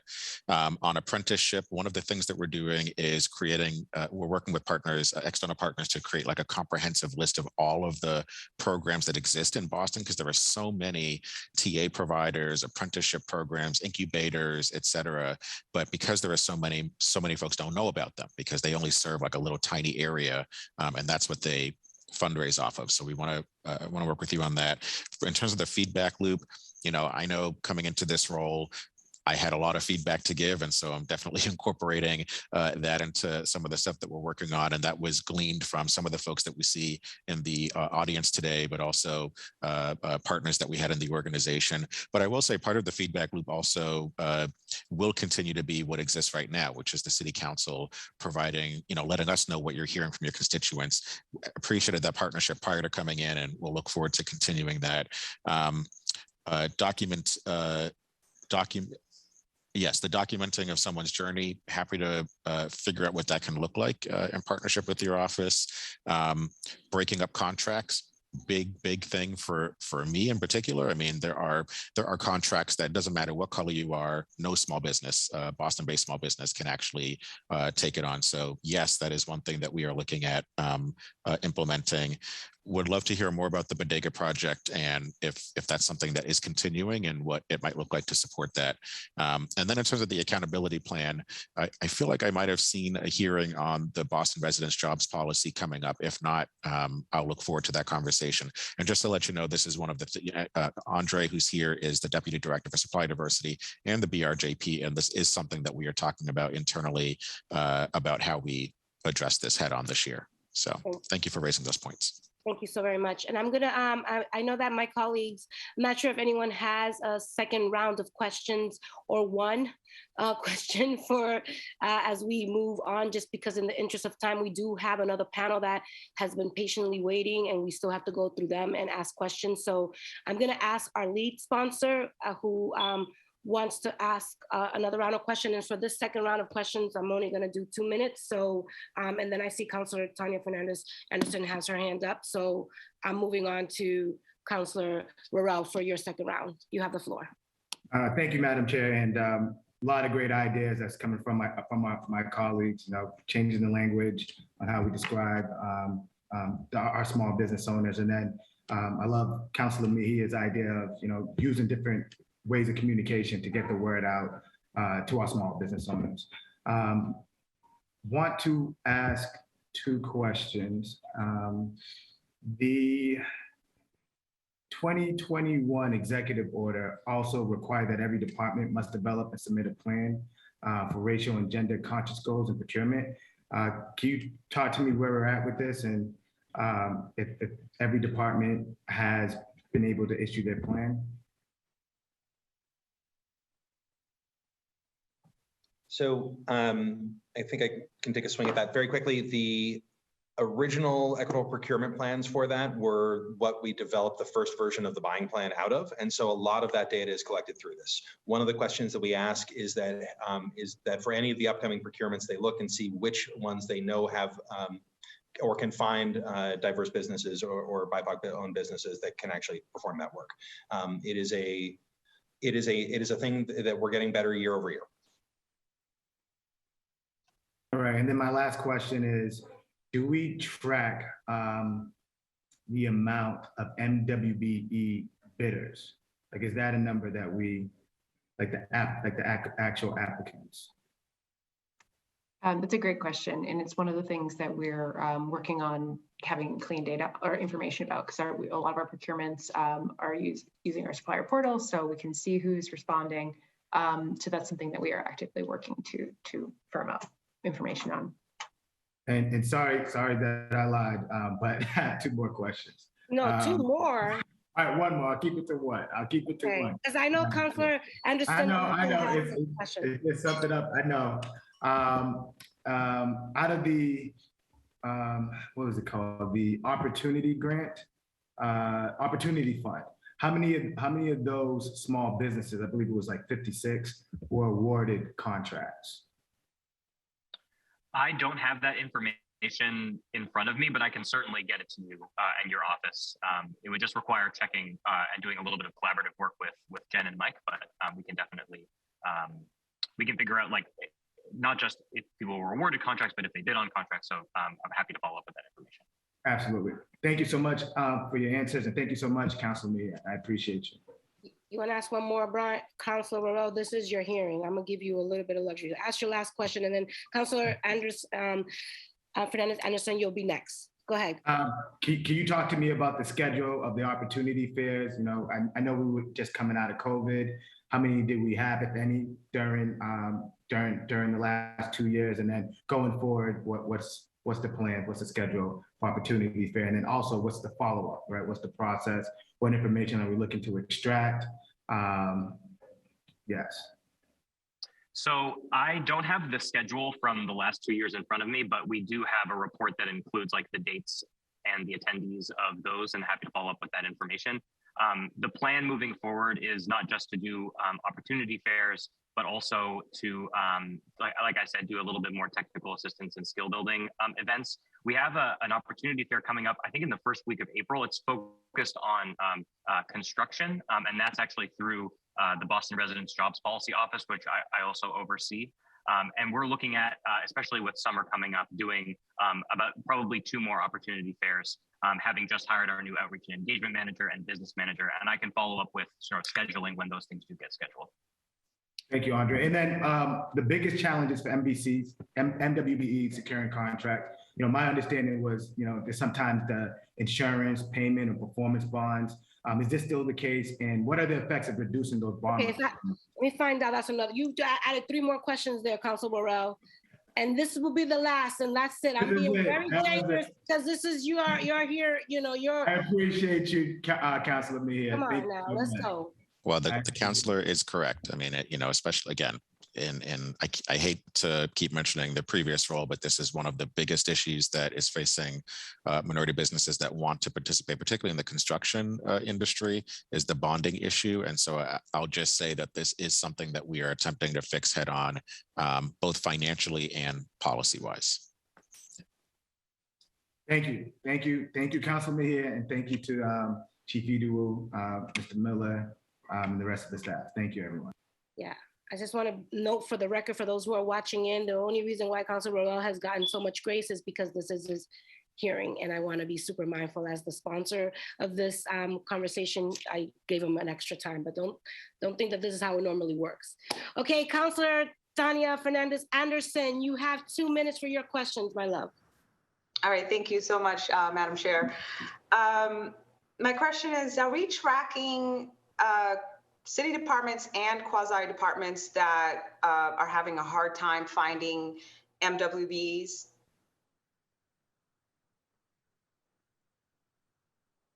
So finding and/or contracting, we've got, so the equitable procurement process is something that started in 2019. This is one of the first steps that we had. And it's if somebody is going to go out and procure anything over, procure something, they have to search the directory of certified businesses, and they go ahead and actually outreach to them. They also then, if it's over $10,000, have to fill out a form that tracks whether they were successful in finding somebody and who they were going to reach out to. So we have it. One of the things that we are, if they were not able to find somebody, then it actually gets kicked over to the supplier diversity team, who then has, I believe, has several business days to actually go out, attempt to source somebody, find somebody that wasn't part of the directory to put them in touch with. So we do have this data. It's one of those things that we're starting to look at very carefully and trying to connect that with then the bids that was actually mentioned a little bit prior to this. So we're able to actually provide a report in the next working session. These are the departments having a hard time. This is how much effort they put into it. And these are exactly the businesses that we found and we didn't find. I think we can probably get that together. The big thing that we're looking at is also, it's the availability numbers that had sort of been put up. Sometimes it's that the work that they're looking for is not something that we have in the directory. And so either whether or not we have to go get people certified or something else, there's a lot to it, but this is something we can work together. I understand that it could be the reverse as well. Thank you. And in terms of expanding the shelter market program, so after this phase, I mean, how did we figure just that 6 is the number? And then after this phase, can we expand it? In a word, for the second part, yes. The goal of this was to figure out how to get this done. This is the first time that this law had been implemented in the Commonwealth, and it is a not insignificant amount of things that we've been getting done. As we started with the pilot, the idea was it's what we could do as part of a quick emergency session towards the end of the year, what we thought we had a reasonable chance of being able to execute by the end of the fiscal year. But yes, in terms of expanding it, the hope and goal is to figure it out, smooth the path, get this thing so it's not actually an additional burden on anybody, but it's something nice and easy, and provides a real opportunity, and then to grow the program. Thank you. Thank you so much. And Madam Chair, are we able to actually look at the report from this hearing so that we can specifically strategize for our working session so that we are actually building and measuring how effective we're being? Yeah, absolutely. That is part of that is definitely the way the progression of the work is set up to do just that. Thank you, ma'am. Yes, we'll be sure to share the presentation as well as put it on our page on boston.gov. Thank you. Thank you to my colleagues for your very thoughtful questions. I just wanted to be super mindful that I know we have our second panel, but I encourage and strongly urge the administration to stick around and listen to what they have to say. You know, I think it's really important for us to recognize that these hearings are usually set up where we lead with the administration. I think what I'm going to start doing in mine, when I do my hearings, is that I always try to mix things up a little bit, because I think there's a beautiful dialogue that can happen from those who are doing the work and those who are living the realities, and that opportunity for that sort of exchange is really beautiful to see. So if my colleagues on the administration end can stick around, that would be great. And if you can't, then I am going to urge you and hold you accountable to listening to the tape at your leisure. Okay, so that when we do a follow-up, you come back ready to address some of the things that you heard. So if you can't stick around, know that there will be some homework. But I definitely want to just say thank you so very much to you all for being not only here, but so deeply engaged and present in terms of the work moving forward. So thank you to the administration for being here. I am now going to move on to the moment we all have been waiting for. I'm going to move on now to our second panel, and I believe our attendees can be upgraded, Carrie. We have Ellington Jackson, will be starting off, who is a small business owner.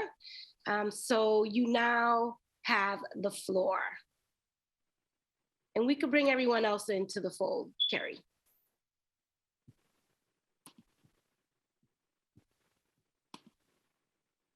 Okay, Ellington, if you are here with us, you now have the floor. And as you've heard me going on and on and on, you got 5 minutes for your remarks, but don't worry, you will have time to go deeper during the question portion of when our colleagues are asking their questions. So don't feel rushed. Know that it's a conversation, but you have 5 minutes for your opening remarks. So we'll start off with Ellington. Hey, good afternoon, everyone. I would like to thank Councilman Worrell. Thank you, Madam Chairman, as well, for having me. It's been a very interesting discussion so far. I'm excited to be a part of it. A second time, actually, Chief Segun and I were on the last panel, I want to say 2 or 3 years ago. One of the things that I continually try and push into the conversation is the idea of liquidity, making sure that we keep an eye on the fact that while we create all these programs for access, which, by the way, Boston does a very good job after doing some lit reviews on a few other cities.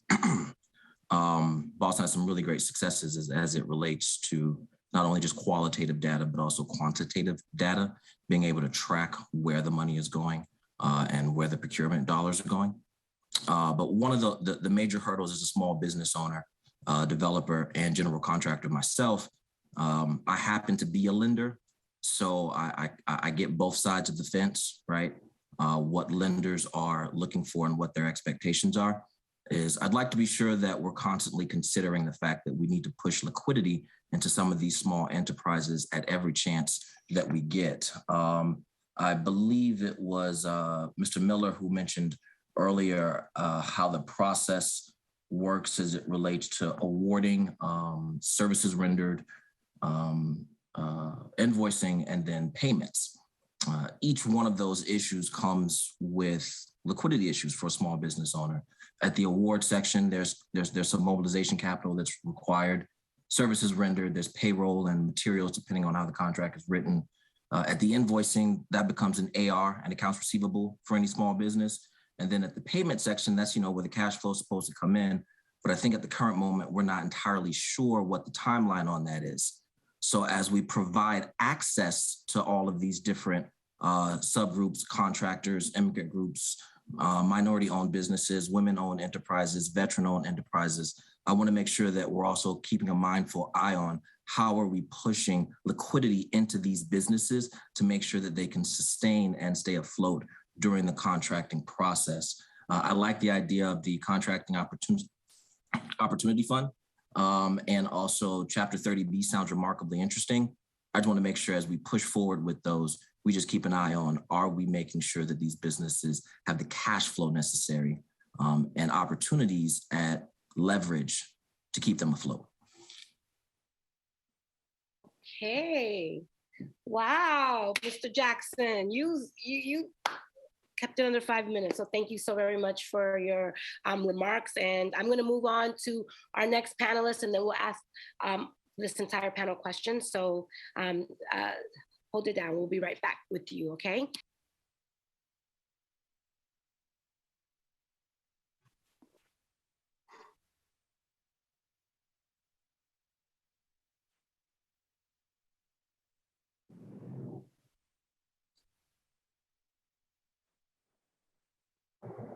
Madam Chair, you was on mute.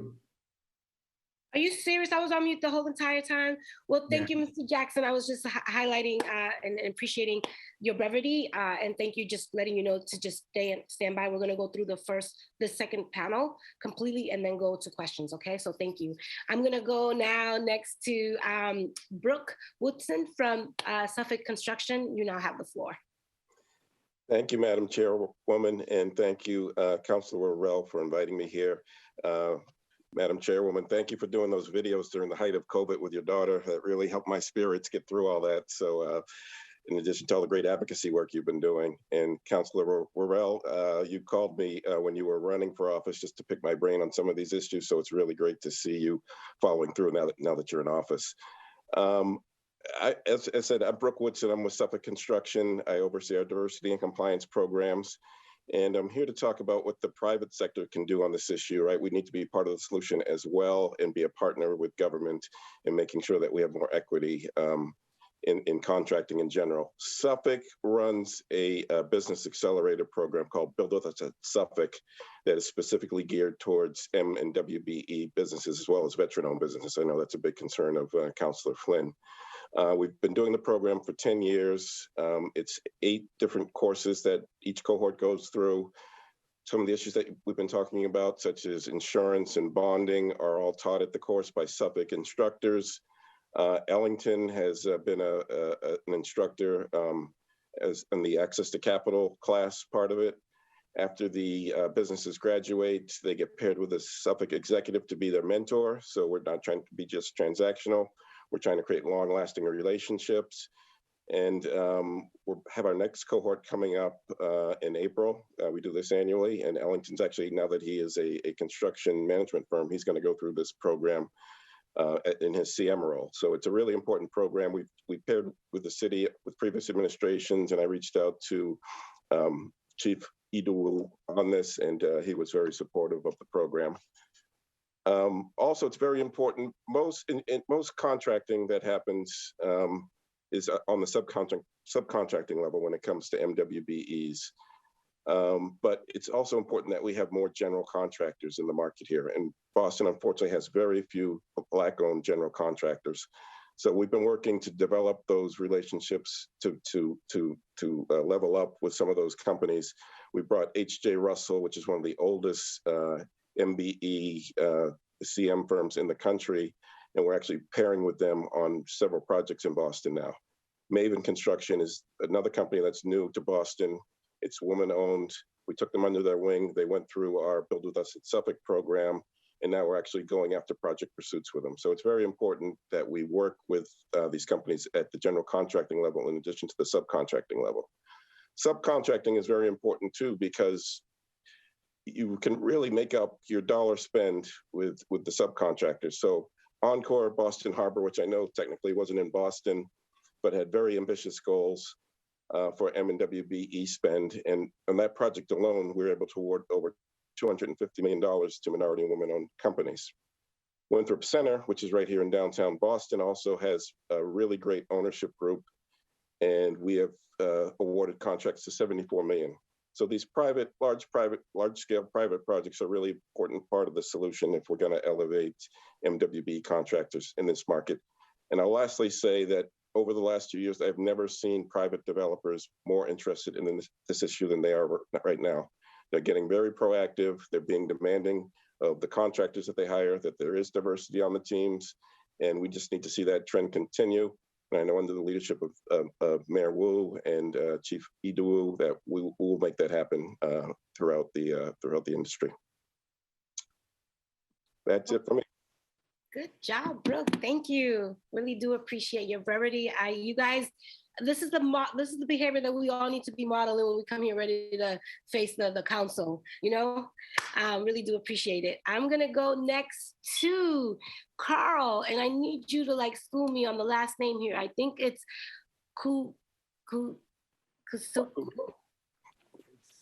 Last name is Kwaku. It's Carl Kwaku. The S is silent. That's what throws a lot of people off. Yes, thank you. Thank you, Madam Chairman. I thank the council for having this opportunity to speak to the council.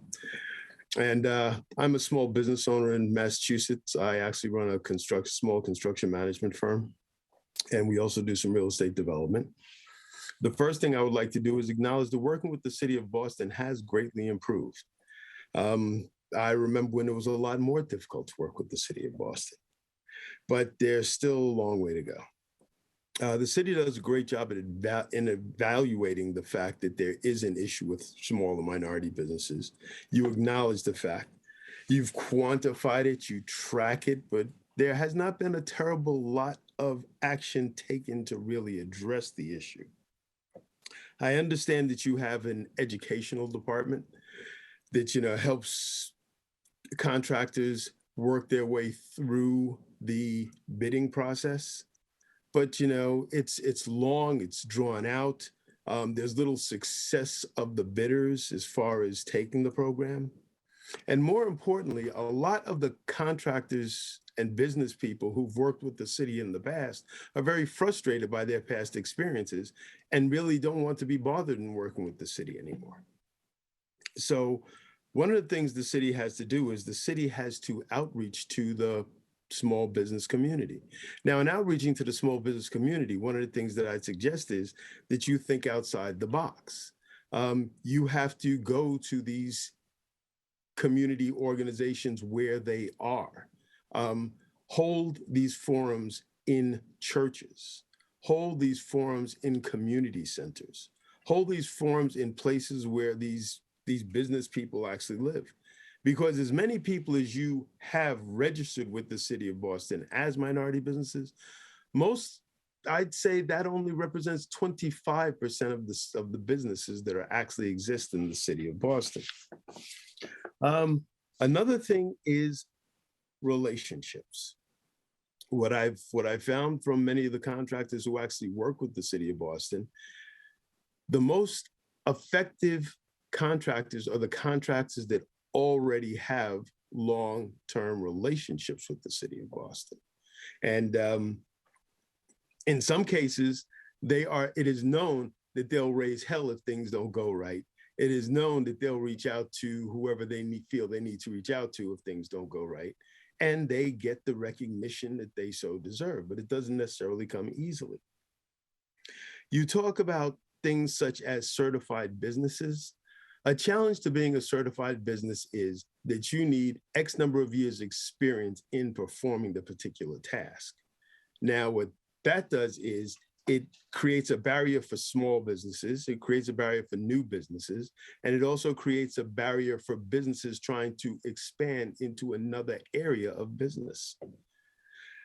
And needless to say, there are a large number of inconsistencies that go on. Over the years, there's been a huge effort to address the employment practices of businesses. But it is only recently that you have decided to address the hiring the minority business entity themselves. And as much as I appreciate women business enterprises and support women business enterprises, because admittedly, women have been discriminated against too. But what you find with a lot of women business enterprises is that they are the sisters, the wives, the daughter of the business owner. They're figureheads. They have little involvement in the business other than being a figurehead.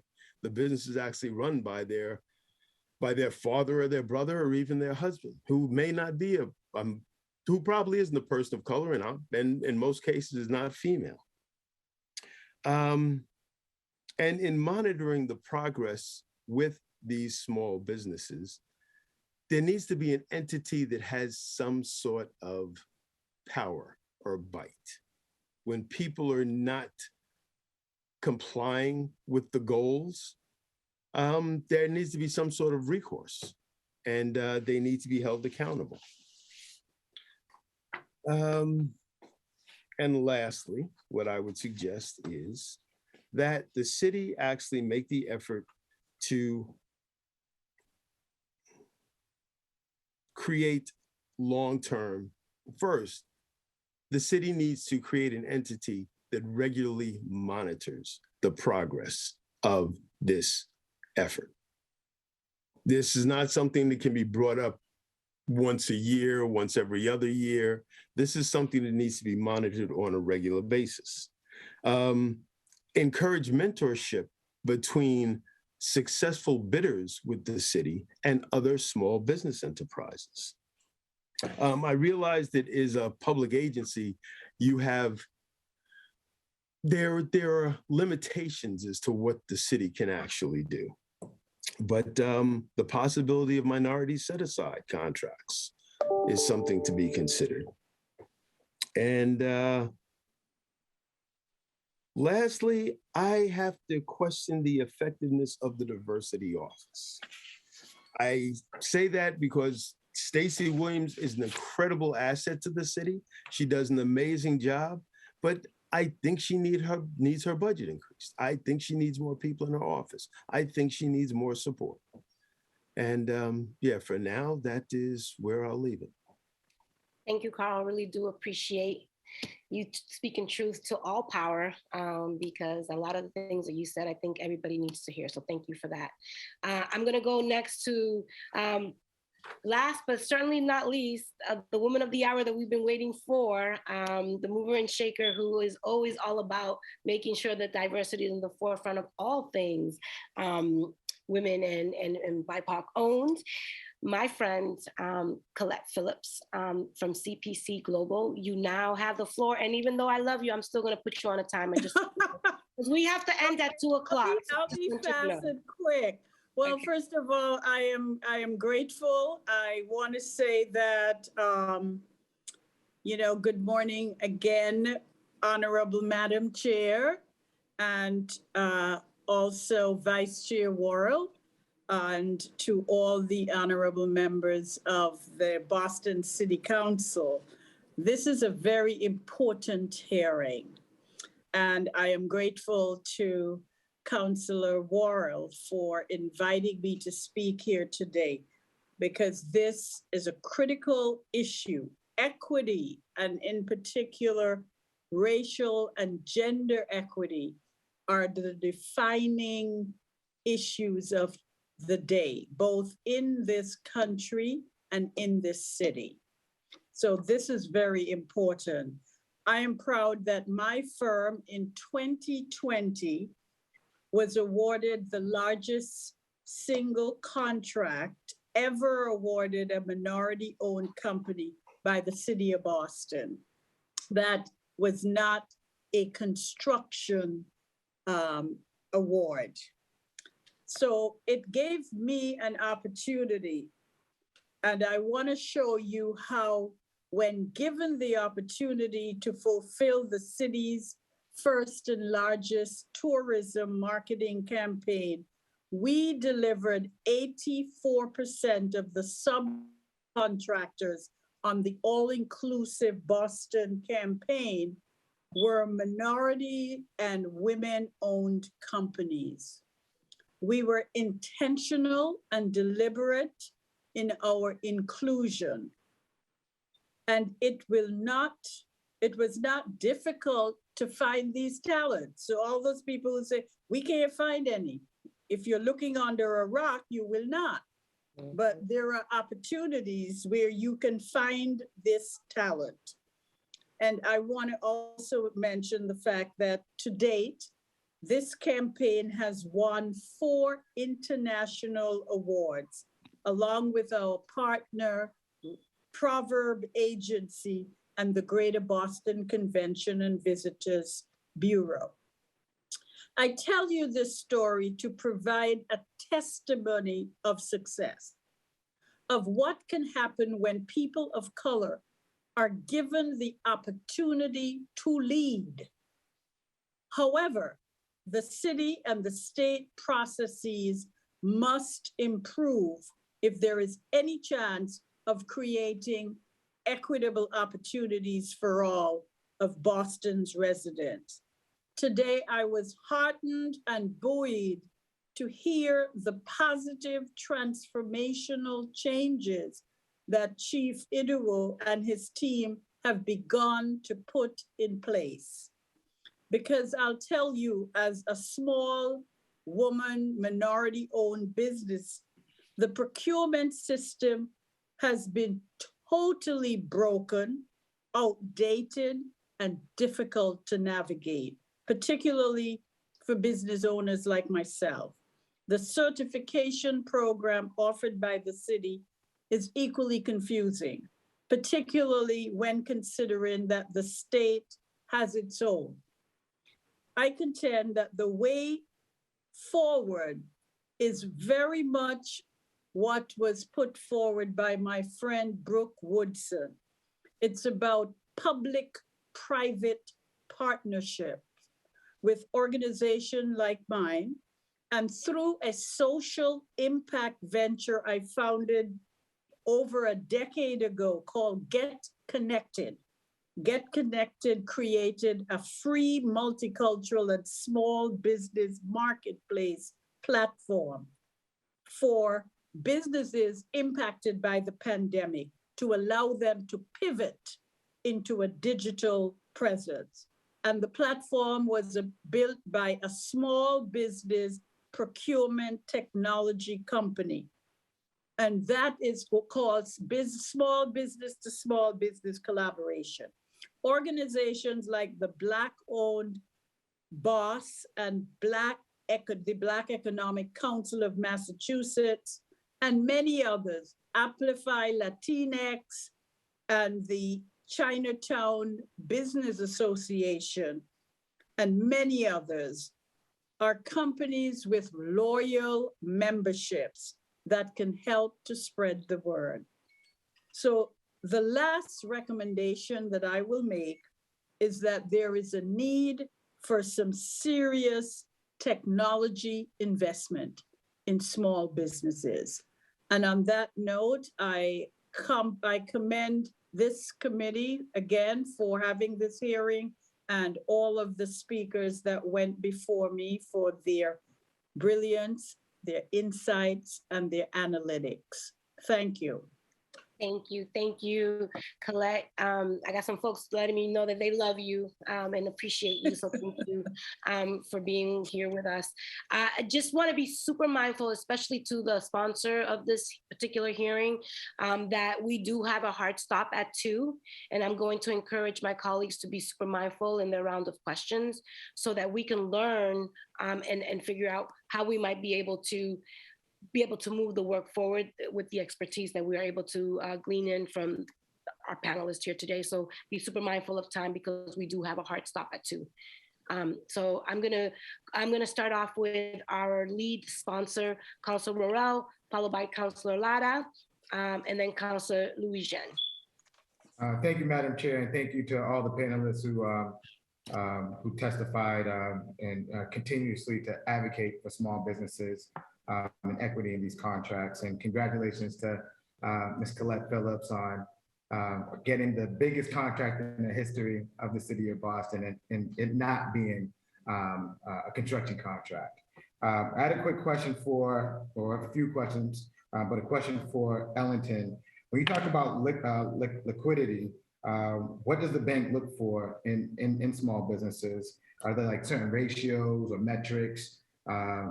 And can you talk about that? What should we be setting up our small businesses to look like on the balance sheet or in cash flow? Oh, great question. I appreciate you asking. So one of the major metrics, there's 2 major metrics that banks are going to look for. They're going to look for assets so that way they can collateralize the loan, right? And then they're also going to look for cash flow so that way they can do something called debt service coverage ratio, which is a stress test, which is a lot of times where things kind of go a little bit sideways, right? It's not so much can you get into a project, It's if something were to go sideways in a project, do you have the resources to bump it back on track?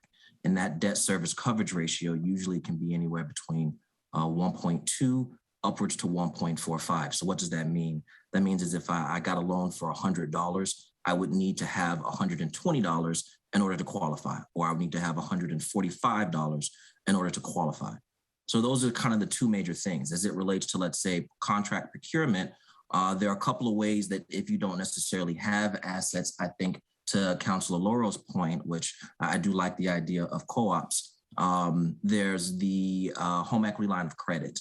To the color of wealth in Boston, if you have the 401k, a SEP IRA, if you have something that shows some sense of liquidity, then usually you're able to leverage those even if you don't have to necessarily tap into them. As it relates to this context, I think that purchase orders, right? Purchase orders are ways that you can leverage. ARs, accounts receivables, those can be leveraged as a way to continually push cash flow at different intervals back into these businesses. So that way, maybe we don't have sort of a line of credit where we know we can get from beginning to end. We're doing it sort of by piece by piece by piece. And at every piece, there's a way that we can push liquidity, we can push cash flow back into the business so that way you can survive. One of the things I think I would like to state is kind of based on the literature review.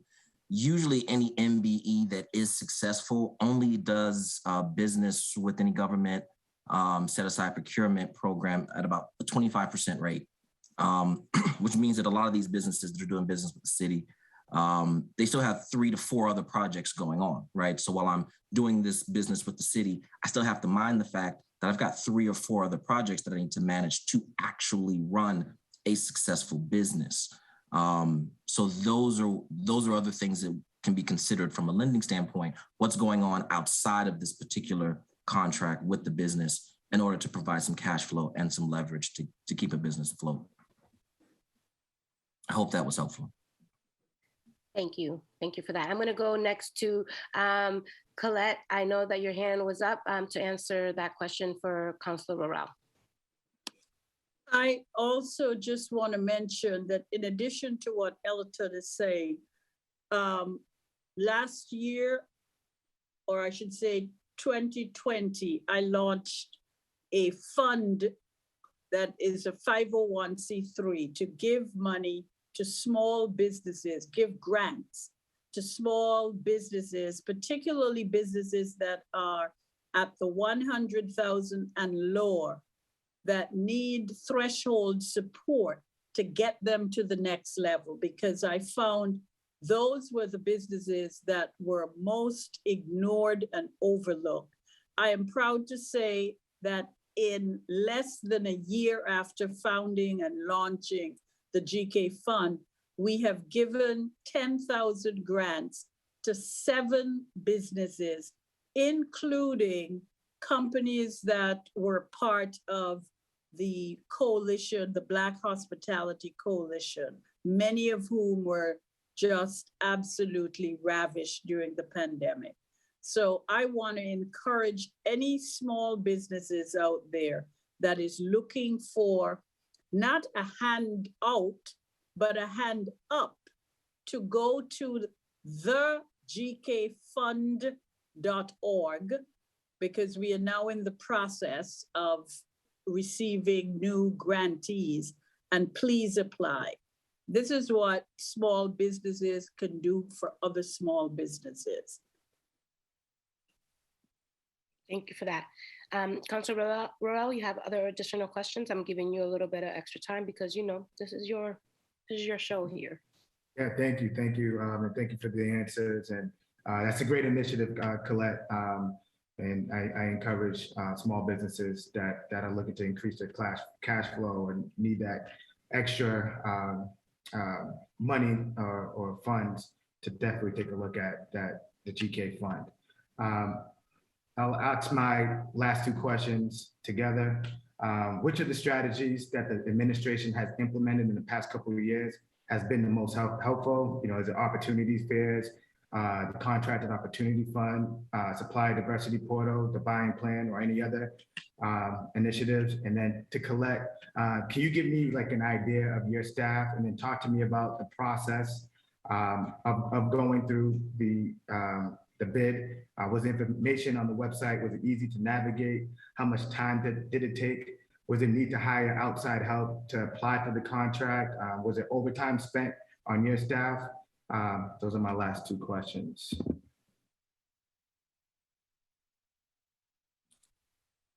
I'll let Ellington go. Yeah, I'll take a quick stab real quick. Again, I sing, and I might be alone here, but you know, I do sing some praises for the city of Boston. They do have a lot of really good programs and processes in place to track. I think one of the issues, again, is once we get to a point where we get a business that is able to procure a contract, do they have the access to capital? Do they have, to Carl's point, the insurance? Do they have, to Colette's point, the threshold? Do they have, to Brooke's point, is there a private partnership that helps them get over that next hurdle? Some of the wins are just decreasing processing time. Boston has great monitoring agencies. I cannot say enough about the quantitative data that Boston has. There are plenty of other cities that do not have the kind of quantitative data that we collect constantly. I know that there have been discussions about additional data being found, but at least we kind of know how to target our efforts. So I think there are a lot of wins. I'm really looking forward to seeing what Chapter 30B can do. I think the BRJP is great. I think the BBDA is great. I think the opportunity fairs are great. I think the contracting buying guide is great. So that way there is some ramp up time. I think that's remarkably huge. So that way, you know, MBEs and WMBs and veteran-owned businesses can all sort of get their financing in place, right? They can start to plan where they're going to run into liquidity crunches and put processes and applications with maybe Colette's GK fund in place ahead of time. So that way they don't hit the liquidity crunch in the middle of a contract, right? Because there is execution risk involved in everything. So if we can start to mitigate some of these execution risk factors as it relates to pushing in capital, I think we're ahead of the game. And again, I think Boston does a really good job. But that could be. Go ahead, Colette. Excuse me. Go ahead. I was going to say thanks, Ellington, and for sort of keeping the ball moving. I will say that the process was not as easy as we would have liked, that I actually had to go out and spend some money because, again, we are a small business. I know we're a small business with a very big brand, mighty brand, and we get the work done. But we actually brought in someone who could help to help us pull all the pieces together for our proposal with 3 partners. And this is an opportunity where everyone talks about the model with Massport. Well, the Massport model is a great model, but it's the typical model where you have the white firm, the majority, engaging the BIPOC minority. With the contract that I had, this was a minority-owned firm taking the lead and then engaging with other minority firms and white firms, LGBT, veteran, women-owned, BIPOC, to really drive that, to lead by example. And I think that when you look at it, I think Kim Janey, and I want to give former Mayor Janey a shout out, that within the first 100 days of her being the acting mayor, she literally did something that no other mayor had done. And you scratch your head saying, why not? She basically unbundled all of this and made it more making it easier for companies of my size to apply for smaller contracts or to collaborate. And I am so glad to see that Mayor Wu and Chief Idu are continuing that and to really begin to break that up. And I can say that my friend Brooke, what Suffolk is doing in terms of working with small and minority-owned business to get them geared up so they can be ready for aid, so they could go for really big contracts. And I can say a friend of mine, Herbie Duvernay, went through that process. Herbie went from a small $500,000 firm to now being a firm doing over $10 million in business. So it does work. Partnership works. And we want to see more of that, not less of it. And when these big firms come to the table, it's like Brooke said, they're all now discovering that diversity can be a very profitable proposition. It's not a zero-sum game. So if people know when you're coming to the table, you better come with partners that is an equitable and diverse group, because you will not get the contract. Because our business here, these three businesses, we all hire people, we pay taxes, we contribute to the economic life of Boston. And we're not asking these companies to do us a favor. We are asking for access and opportunity. Yes. Thank you. I'm going to go next to Brooke, and then, Councilor Roral, I will have to let you know that the grace period is over after Brooke, and I'm going to move on to my next colleague, okay? Brooke, you now have the floor. Thank you, Councilor. I'll just amend what Colette said about the Massport model a little bit.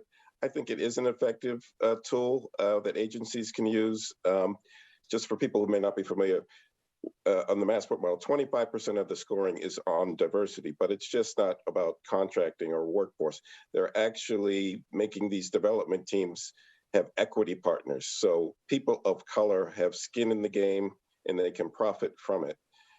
Because of the Massport model, that the joint ventures that I talked about, that really started to come through because of that, because we were required to do it, but then we saw the value of doing it, to Colette's point, right? And to bring in a firm like H.J. Russell into the Boston market, where they're going to open an office, they're going to hire people. Again, this just shows the multiplier effect that Colette's talking about. The other program that I was impressed today by the administration is the sheltered market program, and Carl alluded to this. There should be some set aside specifically for minority-owned businesses for certain contracts, and the sheltered market program does exactly that. I'm glad they're doing it as a pilot, because there will be things that they have to figure out as they go along. But I think if they can scale that, I think that's a great way for the city to do some direct contracting with MWBEs. Thank you, Brooke. Councilor Roral, just so you know, if you do have additional questions, you will have a second round, but I definitely want to make sure that our colleagues who are waiting have an opportunity to ask their questions. So I'm going to move on to, I know that both Councilor Tanya Fernandez-Anderson and Councilor Lara are no longer with us, but their staff are listening in. And I'm going to move on to Councilor Louis-Jean. You now have the floor. Thank you, Madam Chair, and thanks again for my colleague, Councilor Worrell, for this hearing order. Just want to thank all of you for joining. And I also just want to underline, I think Colette was speaking to the success of the Massport model. And, we definitely need to think about having those targets here so that we can replicate and really require diversity to be part of the score. And so I thank you all for all of the wealth of knowledge you all share with us, because, we can't think of policy without hearing from you on what the answers and solutions are. So I thank you for spending your afternoon with us. I don't really have any questions other than wanted to uplift what Colette had said about the Massport model. So thank you. Thank you, Councilor Louis-Jean. I have some comments and some questions, and sometimes you might find the question in that comment. Would encourage you all to just speak as you see fit. And then I'm going to kick it back to Councilor Worrell for an additional set of questions, which I'm sure you're going to have because that's how you roll. Basically, like for me, as the chair of small business during COVID, what I noticed is that a lot of this is trickled down, right? So to a lot of the points that I've heard here is those who have usually have more, and those who have not get very little. And so there's this idea, and that I like to think about this work as information is like currency. There's some who have a lot of it, and there's some of us who are dying for it, literally. And I think that information justice in terms of this conversation, to I believe Carl's point in terms of who are the people behind the veil, when you look at who's really doing the work, there's a lot of nepotism happening here in the city of Boston, and it's all about who you know. So who you know usually opens up a lot of doors. And I think that while we're exploring that issue in city departments, I really do believe that all in who you know conversation also needs to pour into this space too, because I think we'll learn a lot about access and opportunity for a lot of folks who, as Colette mentioned, being one of the first women of color, just in general here in the city of Boston to get such a big contract. The fact that we had to wait so long speaks to the discrepancies that exist in terms of who's in office and who's your friend and who knows who. So I think that whole situation, we need to do a deeper dive even in this space here. So I just want to uplift that and let you know that is on my radar, because I chair the Government Accountability, Transparency, and Accessibility Committee. And I think that that's a conversation that will live well there, Councilor Worrell. And I think that we have an opportunity to unpack that nepotism and favoritism situation outside of this space too. So I just want to encourage you to think about that as you continue to move through this work. I also would just like to say that for me, what I'm hoping to see more of is that I hear a lot of lofty ideas and goals, but what I don't see, and I haven't seen in the 27 months that I've been in office, is some real accountability measures. Things that we can hold ourselves accountable to in real tangible ways, right? Because things sound really pretty, but when it comes to implementation and maintenance and accountability, I think that that's where we fall short. So I think that there needs to be a layer of like what we're going to do to set ourselves up to succeed. And I think someone mentioned the efforts that we put people in positions of power, but we don't give them the power of that purse and that budget to make real decisions. And we don't empower departments to have the right people and give them the budgets that they need to be able to be set up for success. So if we're really serious about this, I think as an office, as in the administration really needs to look at how this is going to be sustainable in the long game. Because otherwise it's just another hearing for the sake of checking off the box that we came in and showed a PowerPoint presentation and said we were going to do X, Y, and Z, but there needs to be some dollars put behind that work in a big way. And then here are our thought leaders, right? You all are living these realities, and who better to take our direction from than those who have experienced the system.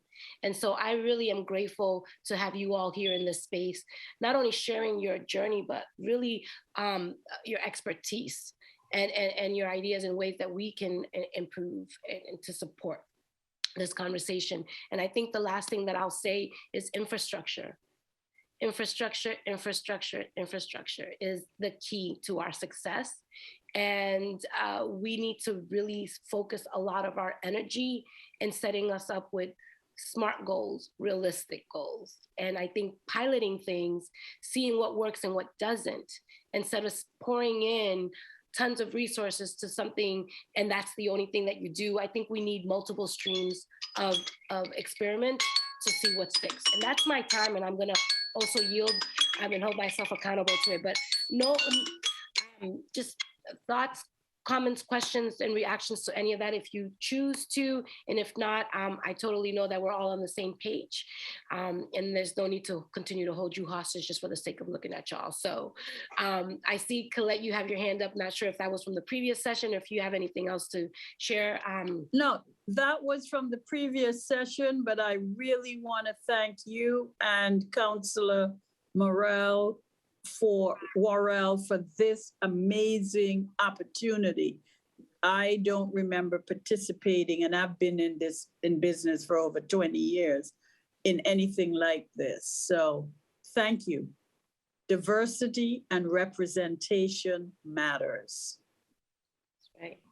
The conversation changes when you switch out the players, right? The situations change when those who are living the realities are leading the conversation. So I'm incredibly encouraged by the leadership that we see here and the commitment that we have to the work. So looking forward to the administration leaning into it and continuing to lean on you all for direction. I'm gonna kick it over to Councilor Worrell to see if you have any further questions, comments, or reflections before we go to public testimony. And Carrie, if you could just let me know if there are any public testimony so that we can adapt accordingly. So Councilor Worrell, you have the floor. Yeah, no, this was amazing, very amazing, insightful conversation. A lot of the solutions, I always find at the door, right? The people who are living the situation, the ones that are experiencing, the ones that are going through it. So this is why I reached out, to the panel members, because you guys are in it. You guys are actually experiencing it. And I just want to say thank you. Thank you for taking the time to meet with us. And we're going to be continuing to have these conversations. And to Councilor Mejia's point, let's think of some pilot programs. The liquidity and making sure that those businesses have the cash flow that they're not meeting. And I'm gonna get this right, Ellington, that they're making sure that they have the execution rate and not hitting that wall, is that we're setting up that infrastructure so that they can succeed and get those contracts.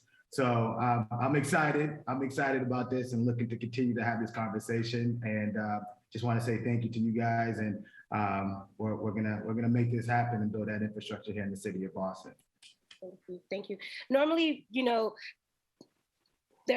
people don't ask panelists for closing remarks, but I think I want to do things differently. So if anyone else wants to share any final remarks as we close out, would love to give you an opportunity to do so. I know I kept you all on track so we can finish by 2, and I'm now asking you all to talk some more, but want to do and honor the expertise that's in this Zoom and give you an opportunity. If you have any final short remarks, I'd love to give you the opportunity to do just that. And if you don't, it's all good, don't worry. I just want to thank the City Council for having this hearing. I actually got my start working for the City Council for the late, great Bruce Bowling, and to see his legacy be carried on through y'all is really impressive. And I got to give a shout out to my man, Ron, and my man, Kerry, who are making this hearing happen. Behind the scenes, they make things work. So thank you all. Thank you, bro. Yes. Colette, your hand is still up. I don't know if I want to thank Chief Iduru, because I know he is going to kick butt and make real transformational change, both he and the mayor. So this has been at the epicenter of who he is and who she is. So I expect great things. And from this city council, I'm telling you, leadership shift makes absolute, fabulous, equitable changes. Everybody wins with diversity. Everybody wins. And I want my Irish friends to remember there was a time when it says Irish need not apply. So don't put the same behavior that was put on you on the newly arrived people. Open up your arms and remember how you were treated. And don't perpetuate that same behavior. Peace and love. Thank you. Okay. I just want to thank Councilor Worrell. I appreciate the invitation. This was a really great panel. Madam Chairman, thank you so much. Chief Awu, I look forward to everything that I believe that he can get done. And any role I can play, I'm excited to lend my services. Thank you. Thank you. Thank you. I would like to add that I do appreciate this panel being held. I am encouraged by the actions of the City Council, and I am also going to ask to hold you all specifically accountable for the actions of the city. And I'm looking for an opportunity to address your progress on a regular basis. Yes, And speaking of which, I'm the accountability queen. There's a whole committee just for that, Carl. I'm gonna put you on it if you want. You can help me build it. But yes, and Councilor Roel has asked that we keep this hearing in committee and that we do quarterly check-ins in regards to this conversation, because no more lip service, right? This is an opportunity to build and learn and reflect and figure out what's working and what's not, so that we can get to where we need to be. So I just wanted to let you know that Councilor Roel has asked for us to continue this conversation and keep it in committee, and I'm here for all of it. You already know. So really looking forward to the partnership, and more importantly, all of us working together to move the city forward. So thank you all for joining us. I don't believe we have anyone waiting for testimony, but sorry that I was trying to keep us on time and then I hold you a little bit longer, but just thank you so much for bringing so much of yourselves to this space. Councilor Roel for calling this hearing, and to all my colleagues for participating, and of course, always Central staff for holding us down. I'm calling this hearing to an order. I mean, to what do you call them? Gaveling us out. We're done. Thank you so very much, you guys. Have a beautiful weekend. Bye.